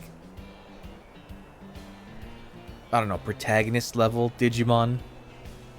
Like maybe you can ride... They changed his name in English recently. It used to be Raidramon. Or Rydramon. Like Raiden. I think now it's Lightdramon. It got a retcon for the name. Which Omnimon keeps kind of getting flip-flopped with the retcons. Like sometimes it's Omnimon, sometimes it's Omegamon. Whoop! Almost didn't notice you.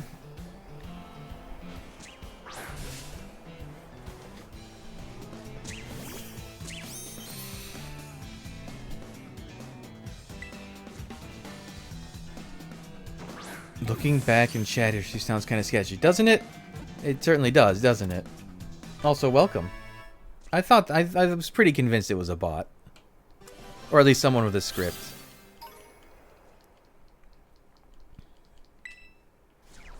What's up?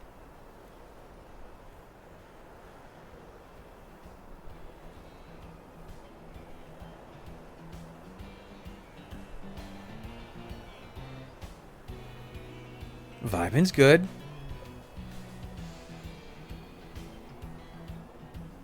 It's a nice Friday morning. Or depending on where you live, maybe not that, but... Welcome, welcome, either way. We're looking for red spiders with fancy marks.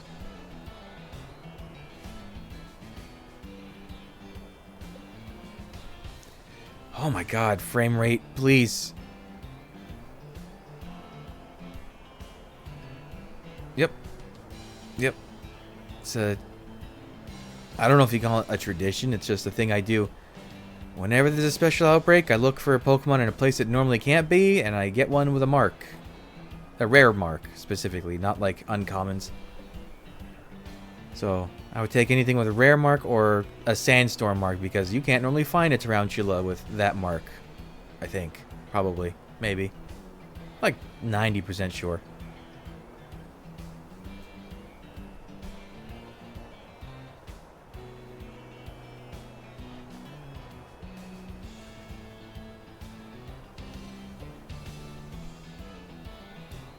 I love the sandstorm, but the sandstorm and the frame rate don't love each other.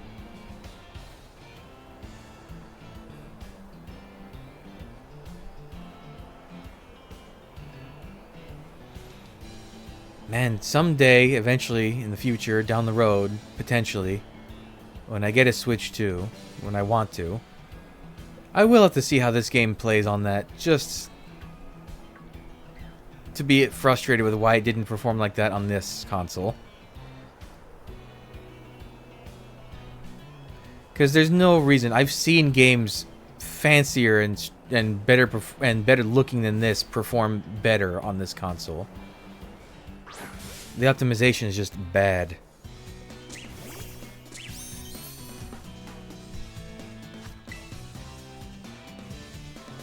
Come on, Sandstorm Mark.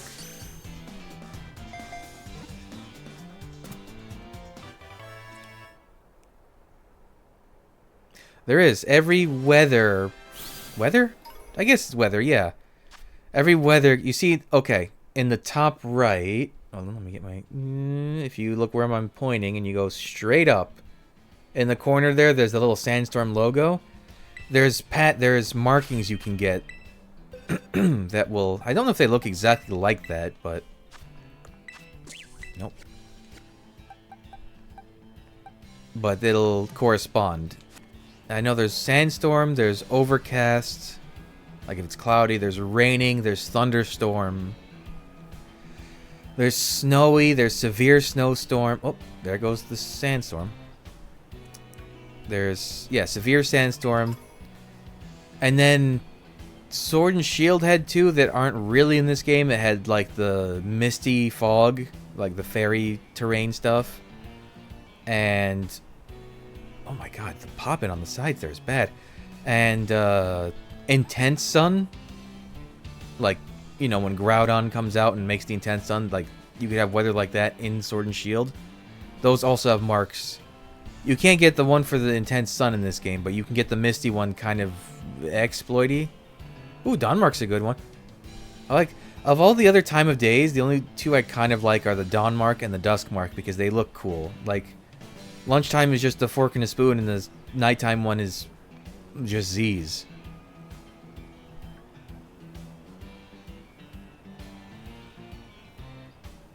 And, of course, there's the uncommon mark, which is just kind of basic. And once you've caught a few dozen of those, it's a little uninteresting.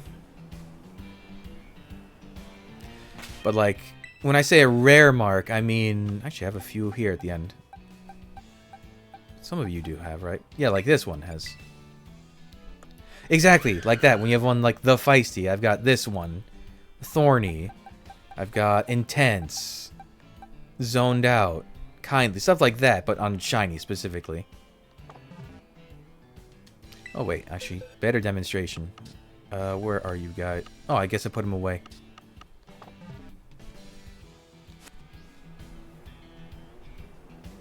I think Feisty is Intense. That sounds right. Just like the little fist with the flame on it.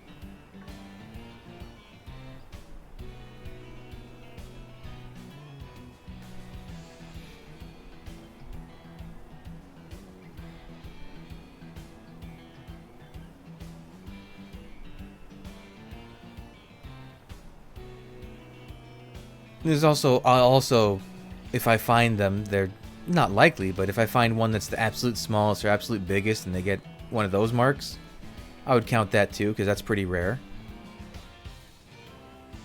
Oh yeah, the Eevee outbreaks. Was Feisty might have been one of the ones with the higher odds, I think, right? It was like Feisty, Intellectual, Maybe Teary-Eyed was one of the... No. Maybe I don't remember. There was like... You could find 3 different ones in Paldea and 3 different ones in Kitakami. That was a good Outbreak. They should do more like that where it's just like a selection and it's boosted rates and... But that was also Eevee. Eevee's always a special case.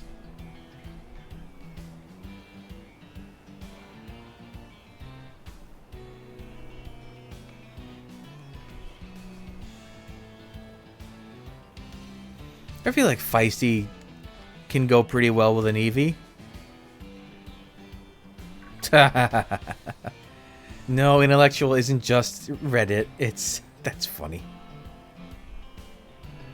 It's the one with the little book icon, but that's funny. Oop. Oop. What have you got?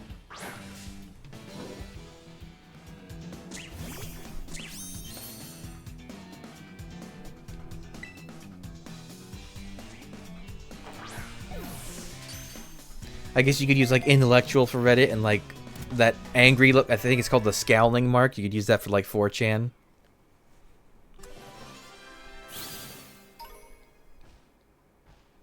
What would you use for Facebook? Sleepy?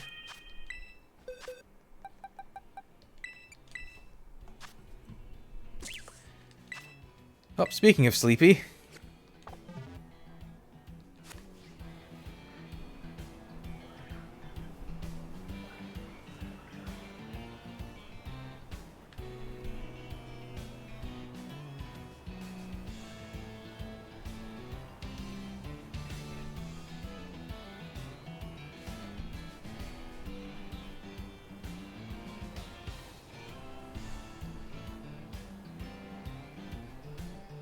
Wait, Luxray? Luxray for what? For Facebook? Oh, because it sees through walls and your data is never safe. I always forget Luxray can do that. That's weird.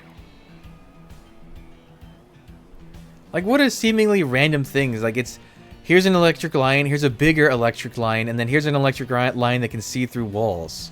Why? What does that have to do with electricity?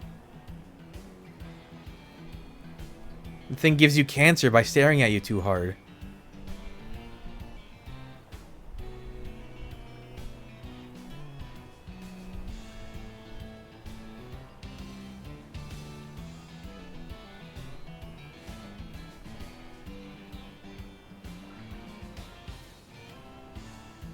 I guess they couldn't think of anything else that like can work off of X from the Lux part.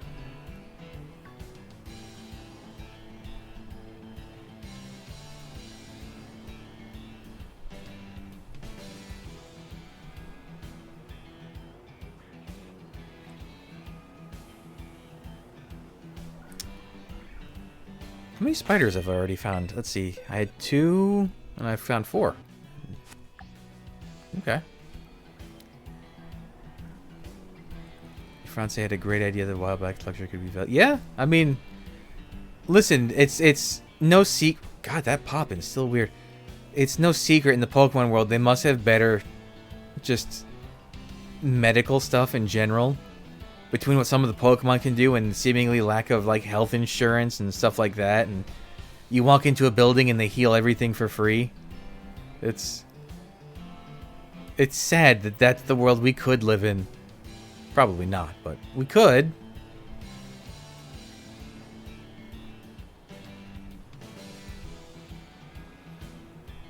Yeah. I mean, listen, assuming it's magical X-rays, you know, in the world of Pokemon, if your Luxray could look at you and see, oh, hey, you've got like cancerous cells forming over there, that'd be pretty good.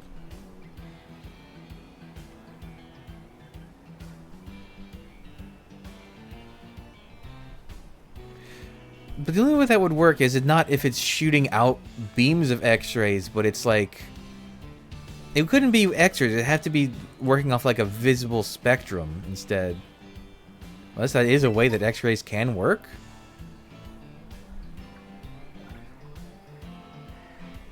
Well, my understanding is X-rays have to beam through something onto something else, and that's how you see it.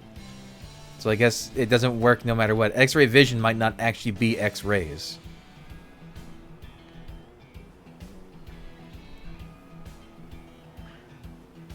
That's, you know what? Good point. It's Pokemon. Don't worry about it.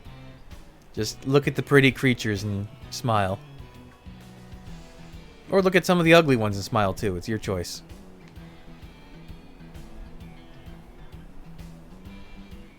Or look at Mr. Mime and question things. Like, why is this a Pokemon? It looks like a person. Why does it have flesh-colored skin? Why is it so upsetting to me? These are things I ask myself routinely. I don't hate any Pokemon. I like a lot of them. Mr. Mime is as close as it gets, though. Machoke and Machamp are also very unnerving, but the idea that, oh, weird lizard man is okay in my brain. Mr. Mime just, like, at times looks like a middle-aged man that's dressed up as a Pokemon.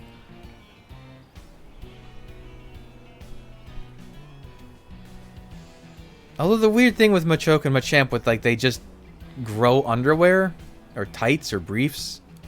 That is weird. Because it's things like that, and then you have Pokemon like Throw and Sock that, like, in their actual Pokedex say, oh, they go and weave their own geese. Yeah, exactly. Mr. Mime is the guy who's into that. But like Sock and Throw, it says they actually make the clothes. So they are wearing clothes. But then you get stuff like Machoke and Machamp and Gardevoir and Jinx, and it's like, that's just flesh that looks like clothes. Or like Sylveon's freaky flesh ribbons, which get more disturbing the more you think about it.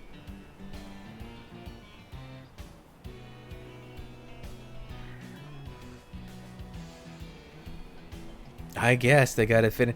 What? And God, now you're making me think of Machamp stuff. Remember that weird thing? Which was, it was Sun and Moon. The lady that was like very clearly into her Machamp. That was weird.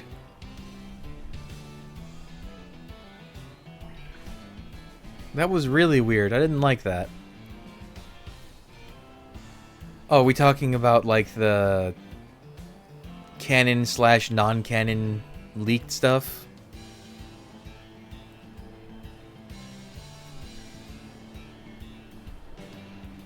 Well, I guess no, that's not even non-canon because there's like accounts of stuff with like Frostlass. Although I think most of the time it was a deception thing and not like fully aware of the situation type stuff.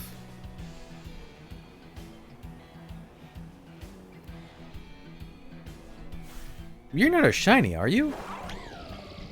You are a shiny.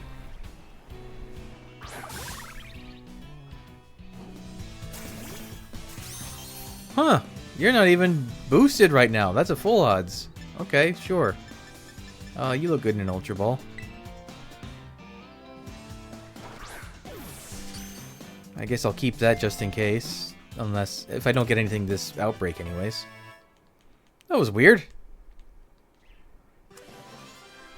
Yeah, that's true. Gen 4 did kind of have a lot of stuff in the lore for that.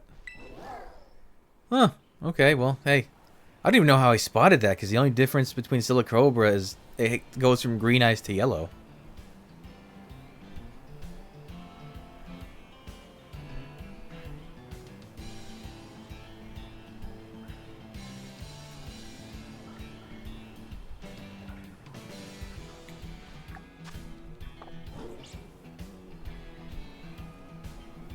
How did you stumble across it accidentally, or did you like specifically go hunting for it? Because Tandemaus is a horrible one to hunt. Hey, another one just spawned over there. Oh, did you do the top left region? Did you just do the normal sandwich and find it there?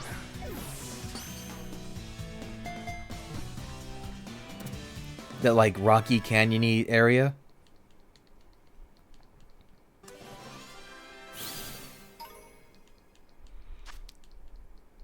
Stay there, Tarantula. I always get it mixed up. Is Shiny Tandem Mouse the one with the blue pants or the brown pants? I always get it backwards. I don't remember the coloration. It's like light blue versus light tan.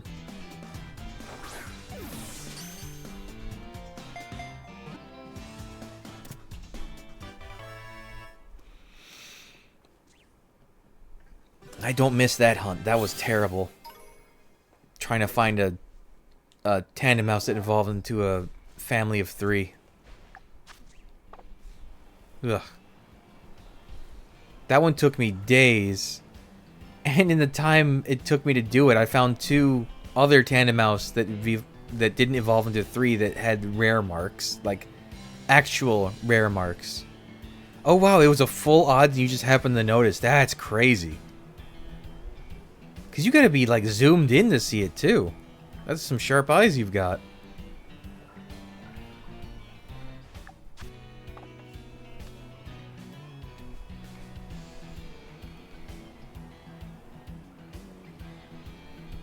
Yeah, the shiny hunt for... family 3 tandem mouse and 3-segment Dunsparce. Absolutely horrible. Oh, see, like, here's a normal Silicobra with the green eyes. Wow, okay.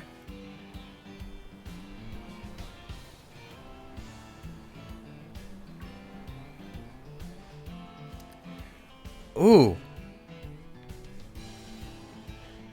Ooh, that render over there. It's so bad. Look, hold on. Wait, if I look away, it pops. Oh, no, I'm on the cusp of... Yikes, that's bad. That's so bad. Oh well. I think we're past the point of people being appalled by this game's visuals.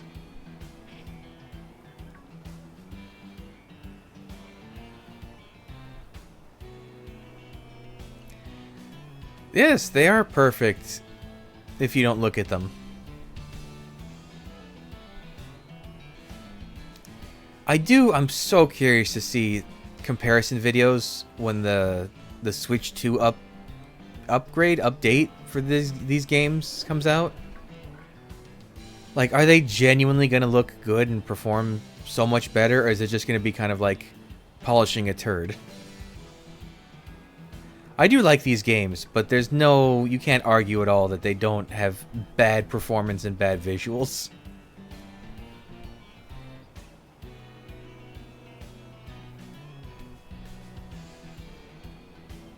Don't look at the landscape. It's melting normally. Wow, lots of spiders in this one. Good.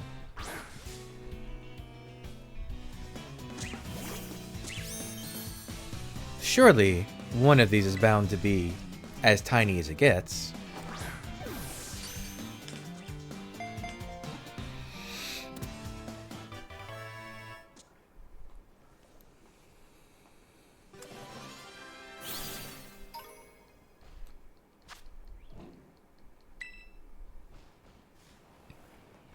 How much time? Still 7 minutes.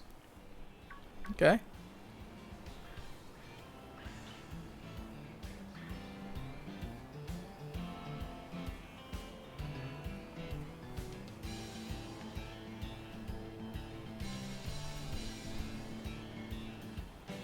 How many have I caught, actually? I had 2. I've caught another 7. That's pretty good, even for boosted odds from the Outbreak.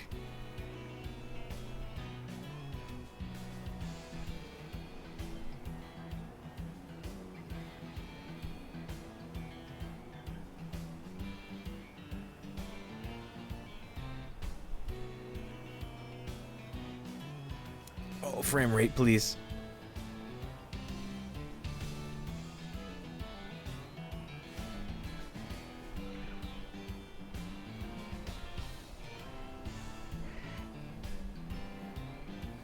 No, thank you.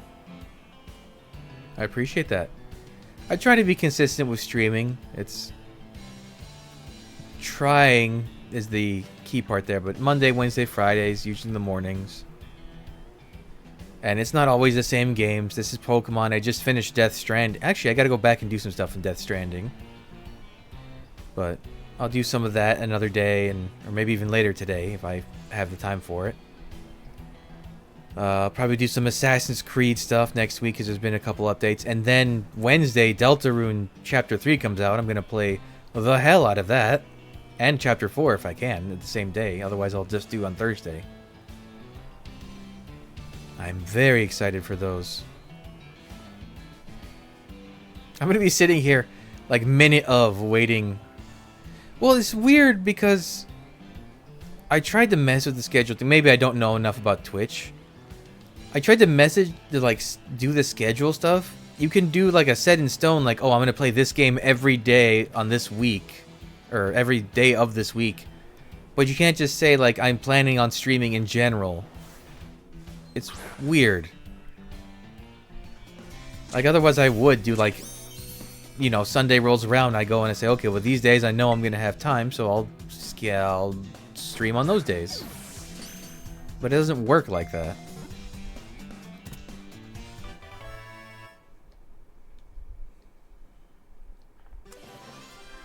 Wow, 8 shinies in one outbreak. Can we hit 10? Probably not.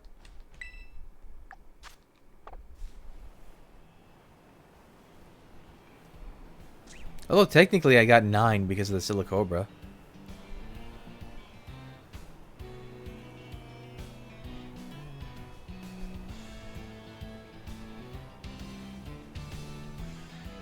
Even though that's completely unrelated.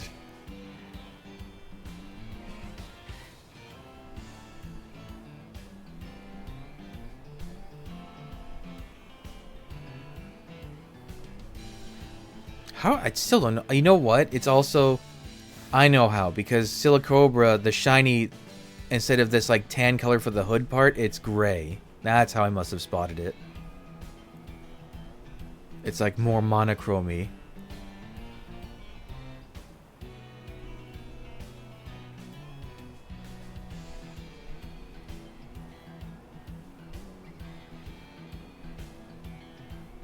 Ooh, excuse me.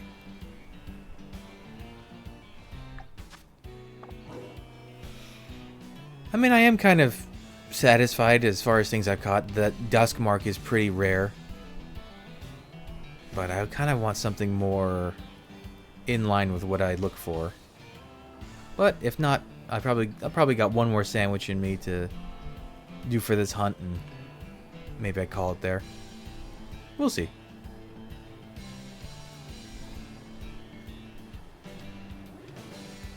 I played Unite for like 15 minutes maybe. Like actual playing, not just like figuring out how to play.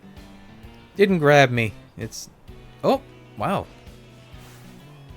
Those like League of Legends, Unite, stuff like that, it just doesn't... I don't know. I don't enjoy them. It looks cool though. I mean, there's no denying Unite looks good. But they do seem to be going really heavy on monetization recently. I've seen all the costumes and stuff you can get.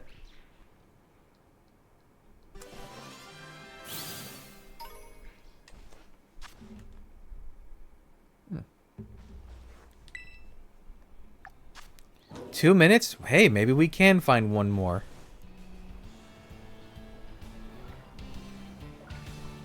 Especially because with this frame rate, 2 minutes is more like 4 minutes.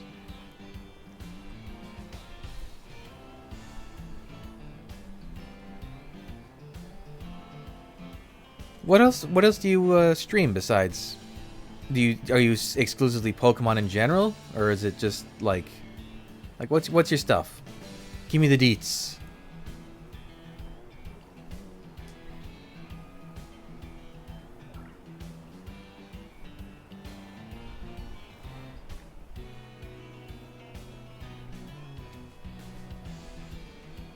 Ooh. Tears of the Kingdom. That's a long game, though.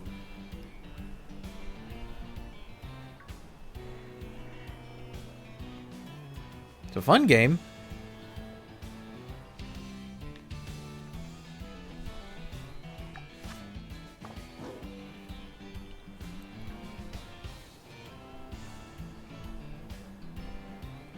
It is Tears of the Kingdom and Breath of the Wild, both of them. They are kind of games you have to play a little bit on stream or recording, whichever you do if you do YouTube. And then you got to play a lot of it off screen because there's just stuff to grind and stuff to find. And like, if what I used to do, I think for Tears of the Kingdom, I have to remember, I used to like explore the whole region and like mark all the things I wanted to do, and then I would do them on stream. So like if I found a town that seems like it had quests, I would like remember, okay, this little town has places, and I'll just mark a getaway shrine nearby and do it that way. But then I would do it on recording. And same with like the shrines and stuff.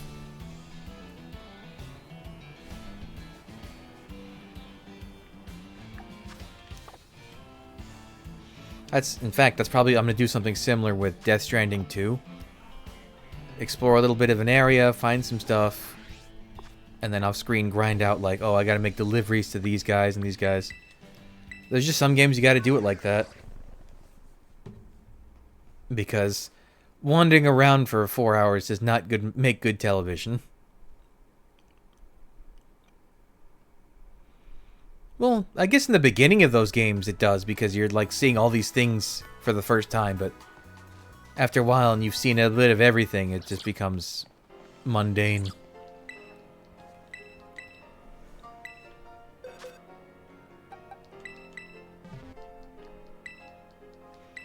Okay, come on. Oh, I bet you can get some good clip compilations from stuff like Unite. But then again, a lot of it has to be... You gotta know, like, the context for the game. Like, why something is funny. Unless it's the streamer themselves being amusing. Pint-sized one.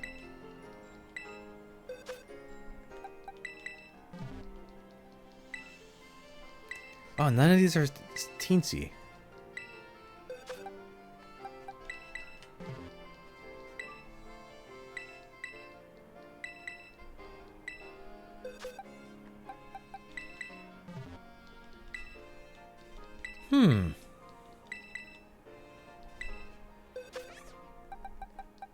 Come on. Ooh, what was that weird hiccup? And the game, like, lagged for a second.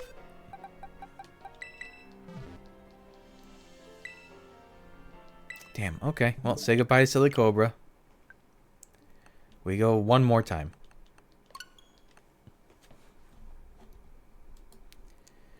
That Silly Cobra was hanging on by the threads of a tarantula, and it did not provide.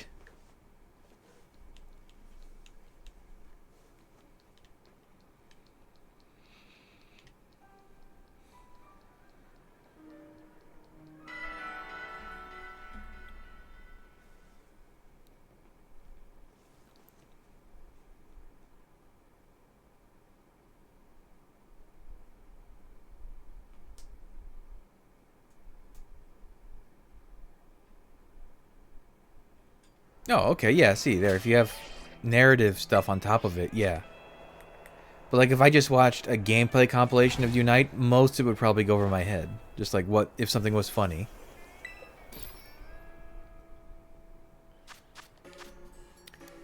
Tomatoes, and then mayonnaise. Oh, what a gross sandwich this would be. Actually, this isn't as gross as some of the other sandwiches I've seen. Mayonnaise and tomatoes isn't bad.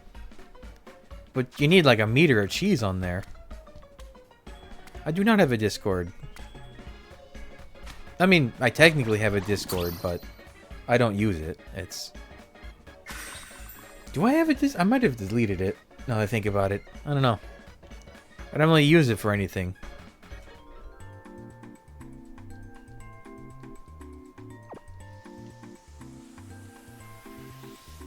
I don't play many co-op games in general.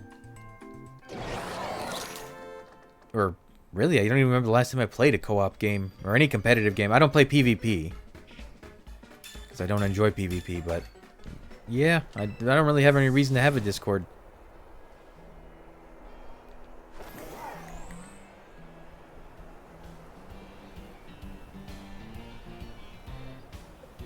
Alright, one more round of spiders.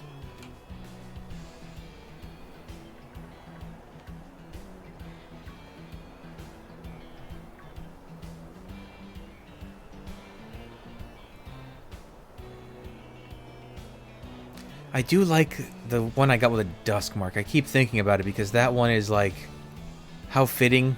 It's a big red round icon for a big red round spider.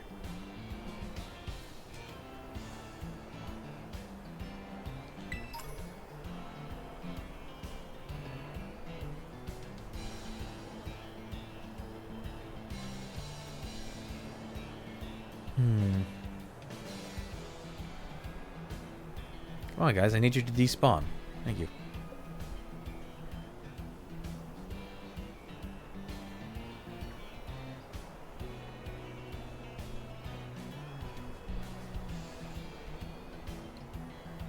Although we got a sandstorm again. That's decent chances if I can just get one to spawn during it.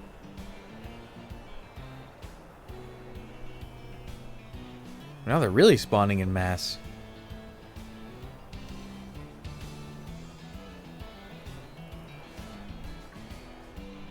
Oh, low kicks.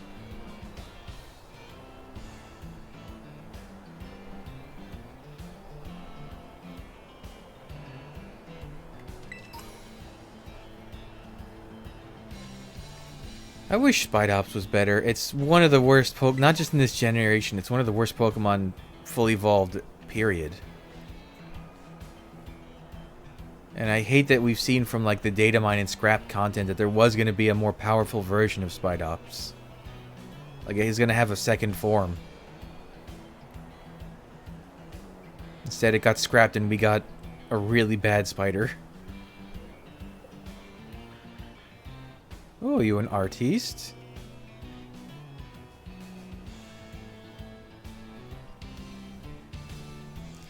What kind of stuff? Well, I mean, you just said Pokemon fan art. Oh.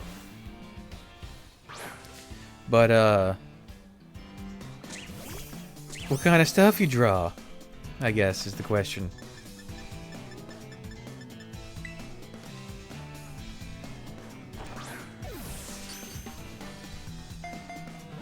Realistic. Now, when you say realistic, do you mean realistic as in it's what an animal would look like? Or the weird realistic that, like, when they say this is what realistic Homer Simpson or Peter Griffin would look like, and it's absolutely horrifying?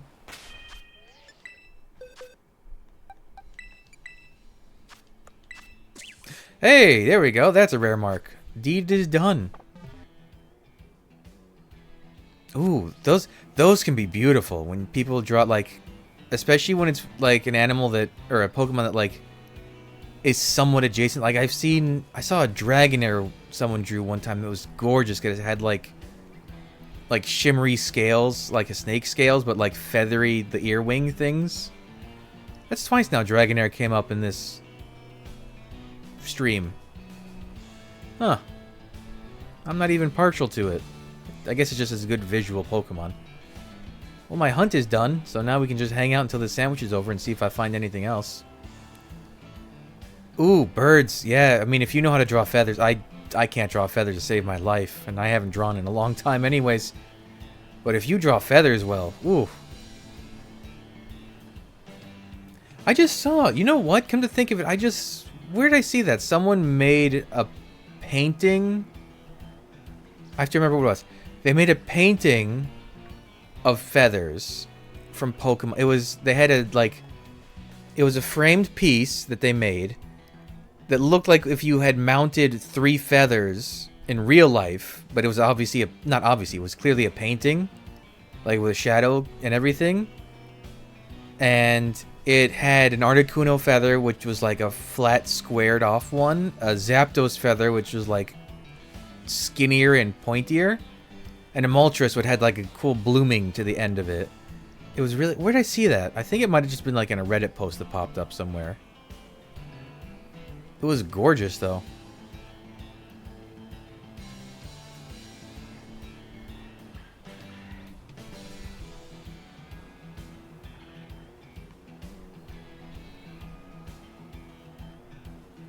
You know, I guess that would be... Oh, that's weird. Now thinking about that, that would be like real-world Pokemon memorabilia if you lived in the Pokemon world. Like, I found an Articuno feather, and so I mounted it and framed it, and now it hangs up in my house. Or like the Silver Wing or the Rainbow Wings from Gold and Silver. Oh, weird. I never thought about that.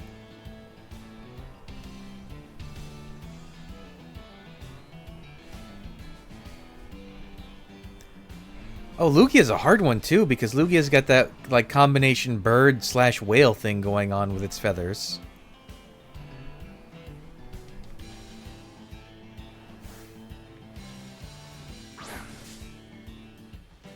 Yeah, a month sounds about right. God, a month.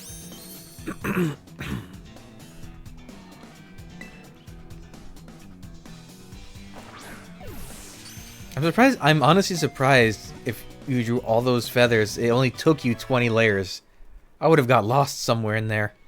I'd probably be in the hundreds. Like, oops, these 3 feathers are on layer 78, and these 8 feathers are on layer 36.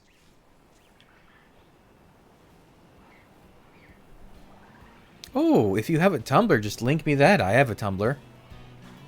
I'll give you a follow, probably.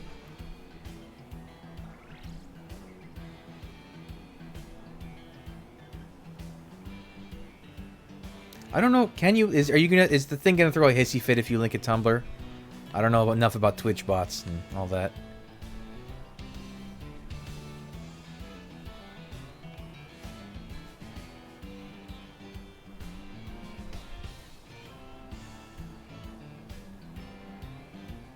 Oh, what a delightful end to this stream.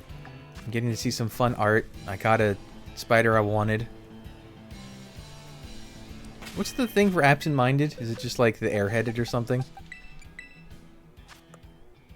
Spacey. Tarantula the Spacey. Okay.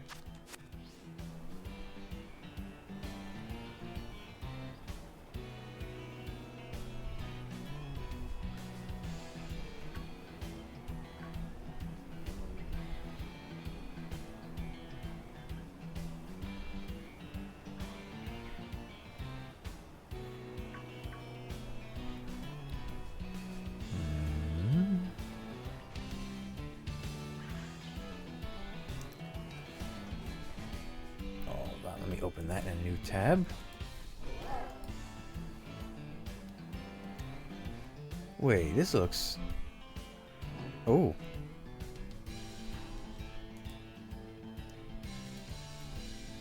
Oh, you went for a... See, that's something...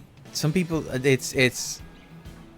You went for a beak with... I guess Lugia does have a beak, but it's so weirdly pronounced on the way it's drawn in Pokemon. Wow.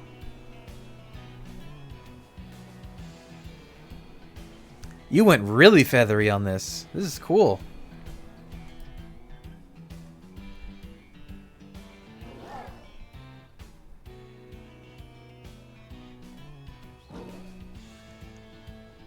Ooh, you like feathers. I'm seeing all these. I see your Ho-Oh here.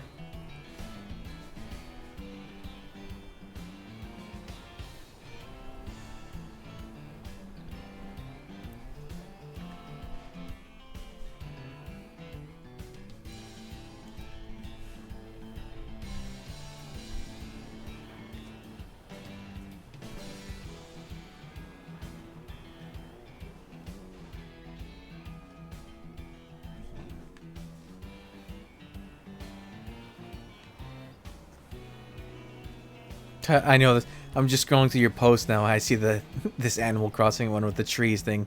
That's a classic.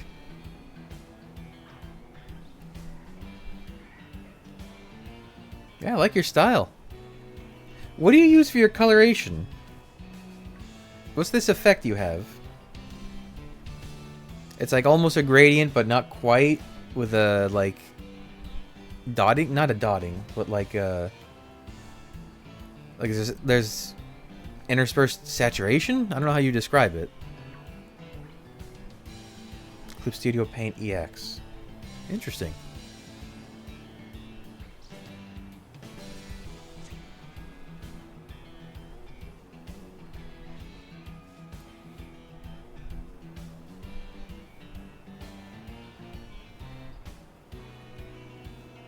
Oh, is that what it is? Glow layer. Oh, okay.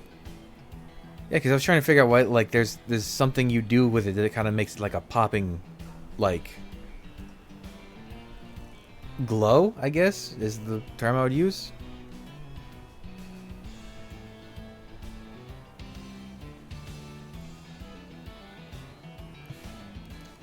Oh, you have a 7-year Tumblr anniversary. I think I'm like 11 or 12. I might be more than that at this point. How old is mine?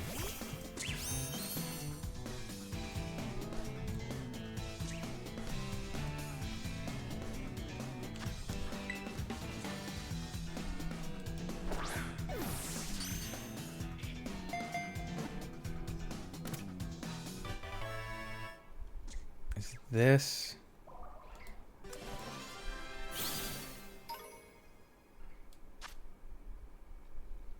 I know there's like a function you can do that'll tell you basically.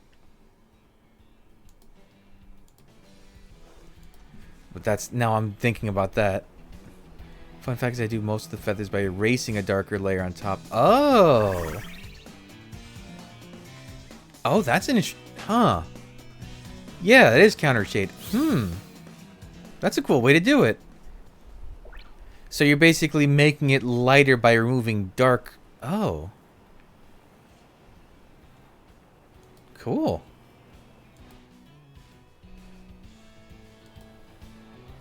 Oh, I'm being distracted. But then again, what do I...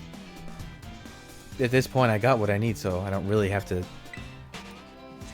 stress. Let's see.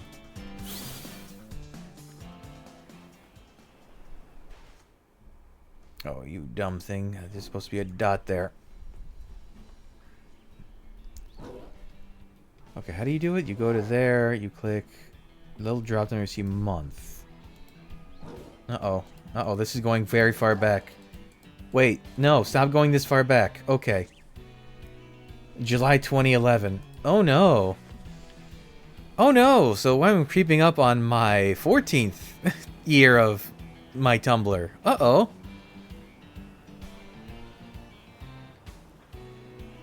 That's double yours. Oh no. Time means nothing. Oh, let me go look. Ah, I wish I hadn't seen that today. So that would mean I made my Tumblr when I was 21. Oh, my bones. Oh, my poor bones.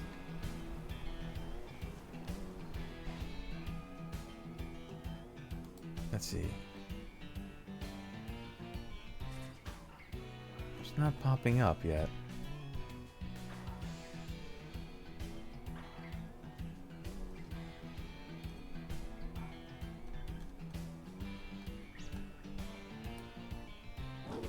You're gonna be 30 in November. I'm 35.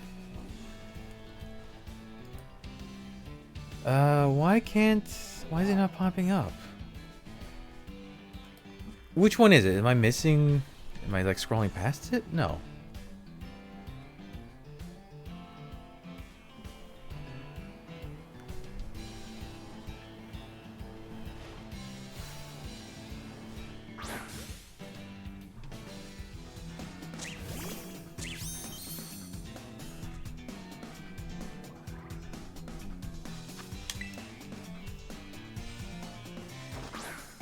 Is it just being, is it Tumblr being Tumblr and just like not loading things? Because it's Tumblr and this website is held together by chewing gum and string. Truly a webbed site. Let's see, where are you?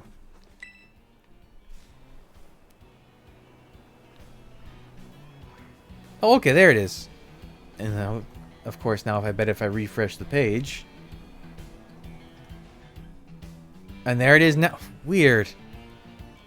I think he was getting eaten by the pinned post or something. Well, you get bots that quickly? You said you just posted this. I didn't even know there were commission bots. Huh, I didn't know that was a thing. I guess there's bots everywhere.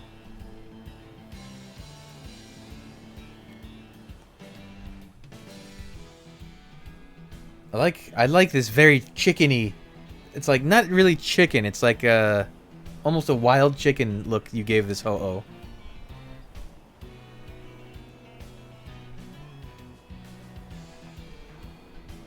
Like the kind of chicken you eat in the side of the road that you don't want to pick a fight with.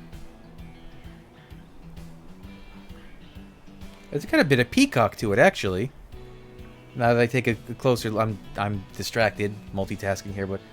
It does have some peacockiness to it, too.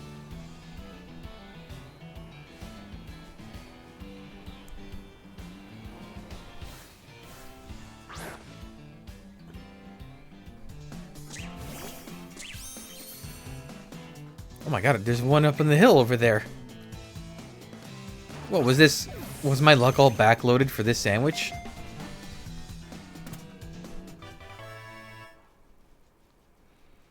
It's doing the thing I love too, or you drew it doing the thing where like a bird will just be carrying around a feather for some reason.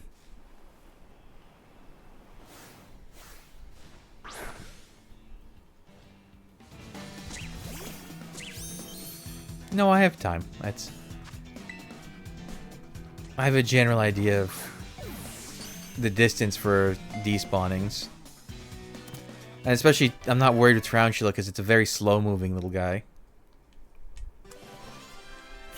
If it was a Cyclozar, I'd be freaking out because you blink and that thing is despawned.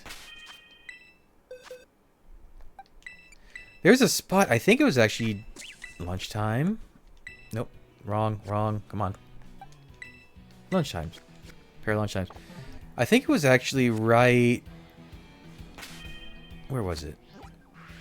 I think it's here. Yeah, it was over here. When I was going for a shiny Cyclozar. If you use a dragon sandwich, they just spawn in mass and go crazy. Oh, Dodrio is probably hell too. Wait, there was a spot. Where was it? I think I had an outbreak. Oh god, you're reminding me of stuff. It was in the canyon. I think it was like over here-ish. That like I basically had a bird flying type sandwich going, and I was just standing still and letting the duos run by me over and over again until a shiny one popped up. But yeah, if you stood over there and used a dragon sandwich, the Cyclozars run past you, and you gotta go, no, no, no, no, shiny, and you like bolt for it. It has to be one of the highest spawn rates you can get for shinies.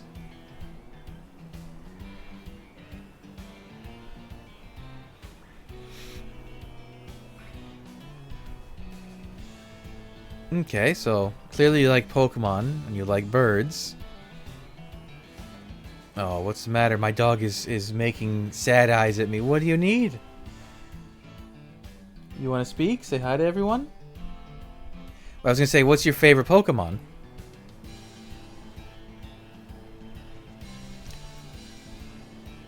Oh, Tauros is a good one. Is for outbreaks. That's a pretty easy one if you're not getting... The problem with Tauros is you can get trapped in them. Like, they'll just keep it forcing you into battles. What's up? Speak. You got something to say? What is it? Come on. You know what speak means. I've taught you that. Uh-huh. I don't know if the microphone's picking up. You gotta speak louder. Can you speak a little louder? A little louder. Come on. Maybe if you sing. Maybe they'll hear you if you sing. Oh, you can hear? Good. Come on, you know how to sing. Come here. Come here. Oh, don't make me the sad face. You gotta go outside. Come on, speak. You gotta speak. Let the people hear you. Come on. Come on. Yeah, okay. Now you're close. Oh, you're pushing me away. Do it again. Come here. Come on, up. Come on, you can do it. Oh, come on. Now you're playing dumb. I know you're so smart. Come. Oh. If you sing, then I'll take you. There. She's a half a beagle, half a Jack Russell. I think they call her a Jacoby. Come on. Hey. Hey, speak. No, I think she needs to go for her bathroom break. And it makes sense. It's about lunchtime anyways. So, I'm going to have to start wrapping up, I think, to take care of her and give her her lunch and all that. But quickly, before I go, tell me your favorite Pokemon. Mine is Gengar before we run out of time. That's a shiny Flittle.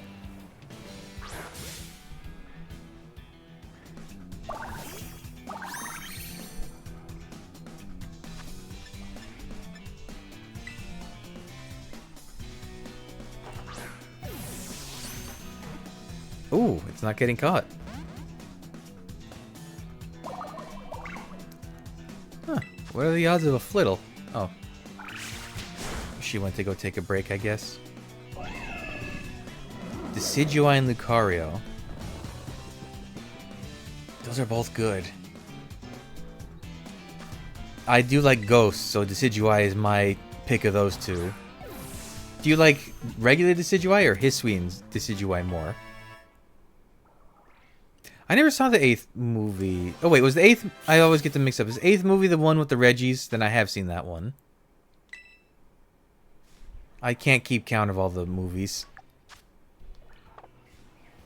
Okay, she went to go occupy herself. I think I have a little time.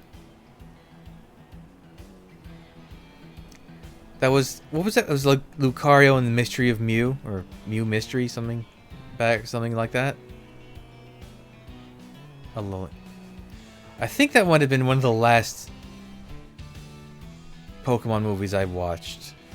I just remember the funny noises the Reggies make, because it's funny.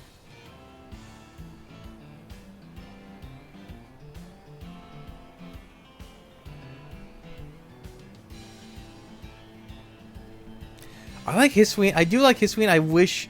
I understand the theming it's going for. I wish it had longer wings. That's the only problem I have with Hisuian Decidueye. The, like, short little wings look kind of weird. Or I wish it had, like, 2 layers, maybe. Would look better to me.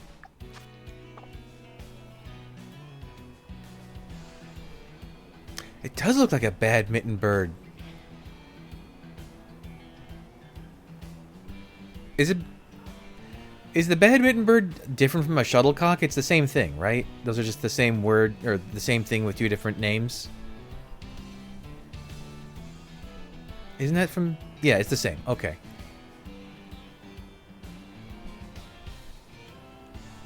I think of shuttlecock because that's such a cool sounding thing for what it is. Like, makes me think it's like a spaceship part or something. No, it's a little feathered ball.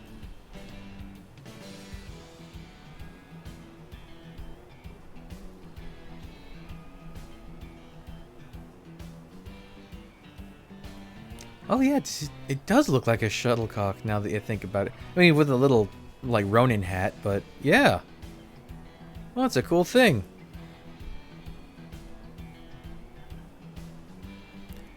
I tried shuttlecock, or badminton once. That's hard.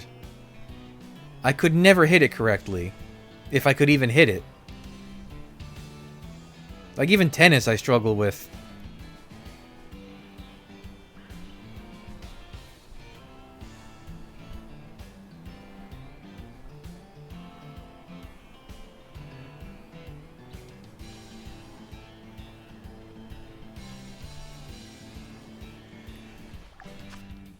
How many did I catch?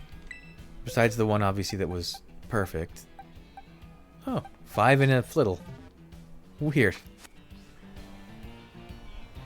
If you want that flittle, let me know. Otherwise, it's probably going to get lost somewhere in the recesses of my boxes. Because I already have a flittle somewhere with a mark. The crows you're friends with... Lucky you. I always wanted to have crow friends.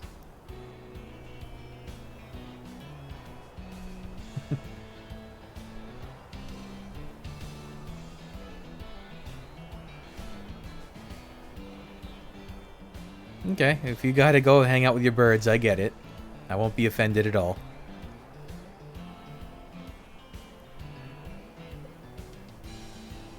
Yeah, I'm probably gonna wrap up. I'm gonna finish this sandwich and go check the sizes for all these guys, and then I'll probably wrap up, so. Another 10 minutes or so. Oh, nice. It'll be about a 3-hour stream.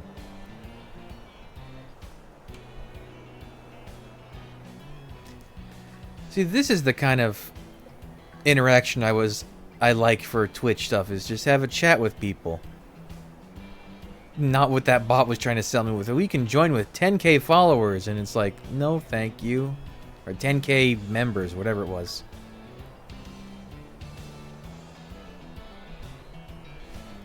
Now, how can you be friends with all the birds in your area? Because, like, birds themselves don't get along with each other. Like, you can't get it. You can't have, like, robins and blue jays. They hate each other. Or is it cardinals? No, cardinals and blue jays don't like each other.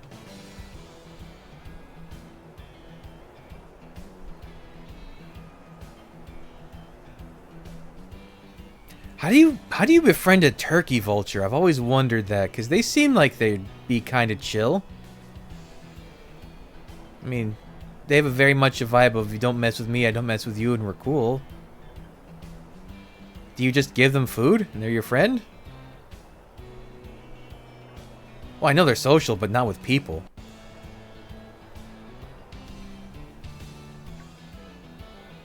Yeah, I mean, I live in Florida, so we get turkey vultures everywhere here.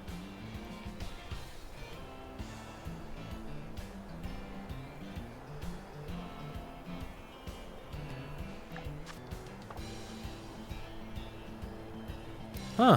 Okay. Guitar and music. Or singing.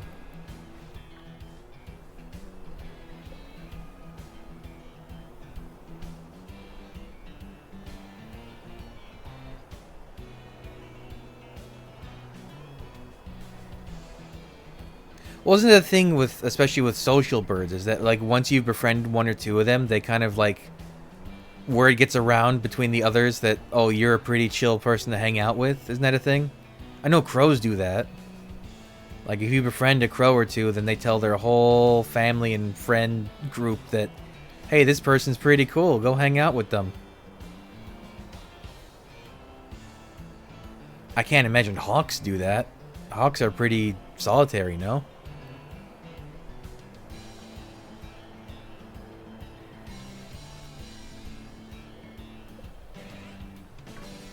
22 years ago, you met a red-eyed hawk.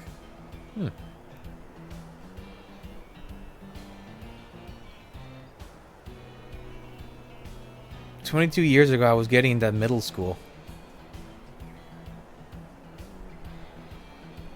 Didn't I say red-tailed? What did I say?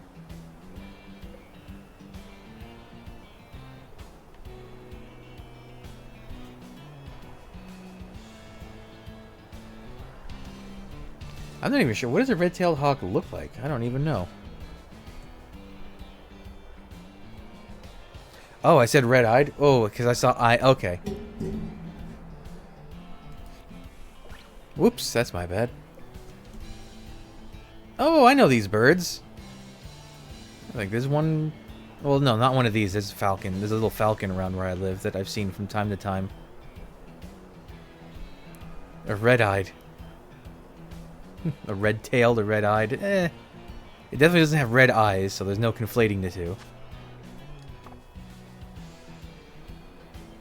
Now, when you say she was curious and followed you around, did she follow you around by flying around, or follow you around by doing that funny little bird walk that some birds do?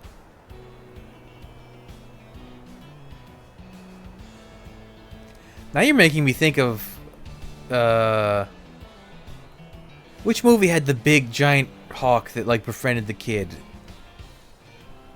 Was it Adventures Down Under? It might have been Adventures Down Under I'm thinking of.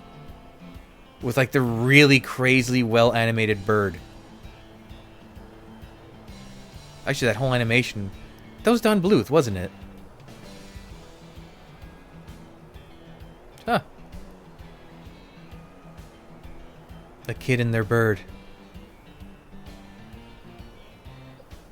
A Rescuers Down Under. That's the name. Yeah, with, like, the mice characters. I think they were mice. I don't know. I haven't seen that movie since I was a kid, so I'm probably forgetting everything. I just remember the bird was really, really well animated. And there was, like, the part where he skims across the water, and it's like, wow, I want to do that. And then I got older and realized, no, I don't want to do that.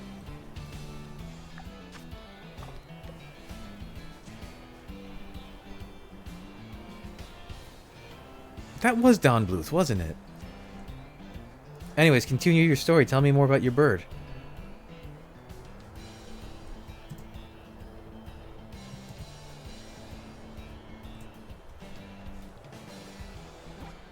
How did you cement this friendship?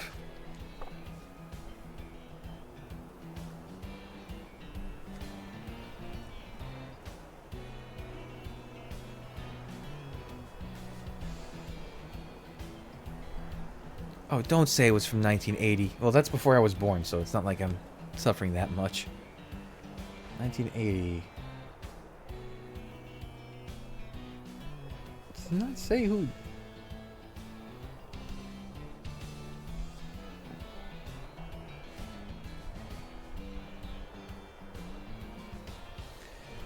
Who did the animation for this movie?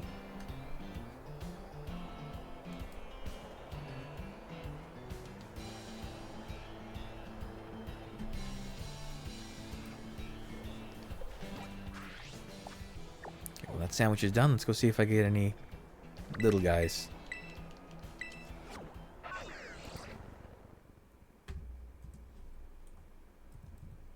Oh god, the lizard from that movie. I forgot. I need to rewatch this movie.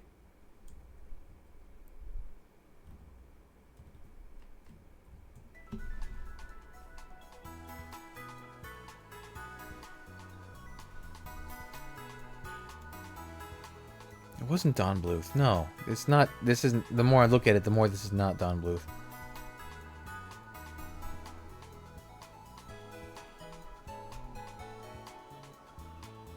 It's the first film to be animated with digital ink and paint. Oh.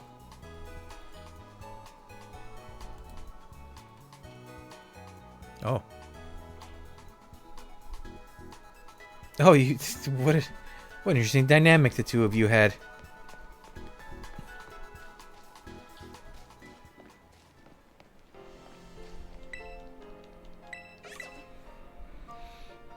Let me see. Animators, art direction.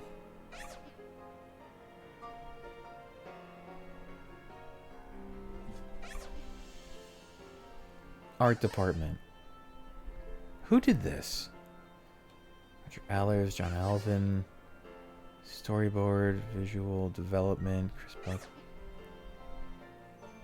Kevin Donahue. He sounds familiar.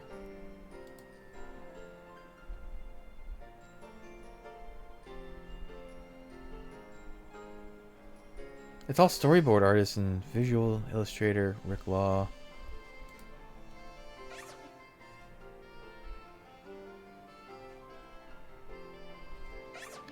Oh, Kevin Donahue did American Tail stuff too. Oh, that would be why it sounds familiar. My god, American Tail. Wait, Rescuers Down Under was 1990, not 1980. Why did it say 90 and 80 in that other place? Did we get any teensy spiders? The itsy bitsy spider, so to speak.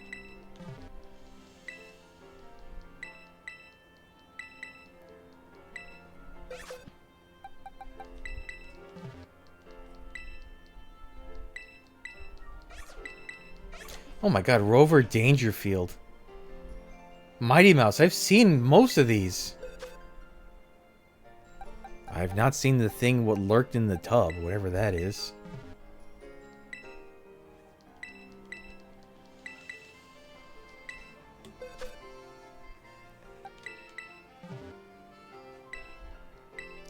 Not a single teensy spider. It's fine though, I got what I wanted. I guess we can check the flittle just for the hell of it, but...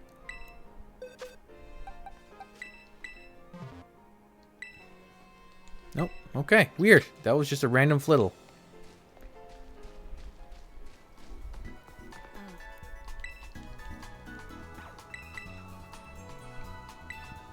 Tarantula evolves level 40. Or 40, level 20, I think, so... It should be ready to evolve, I think.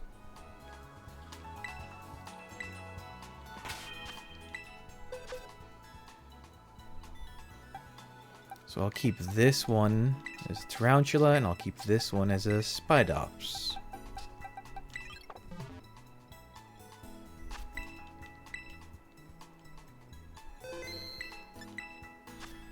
How nice. Let's go from red to pink. Oh, this still has red on it. Yeah, the thread is still red.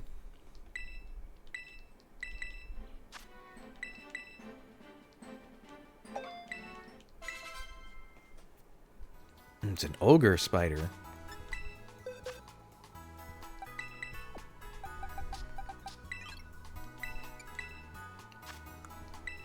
Let me rearrange, because that's going to bother me if I forget to do that. There. Man, Spider Ups, you could have been so much better. I don't know why they did you so dirty.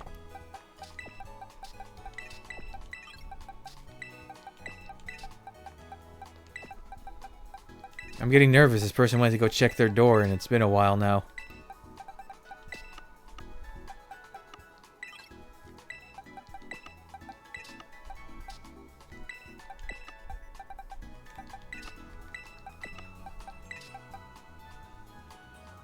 When did I get you?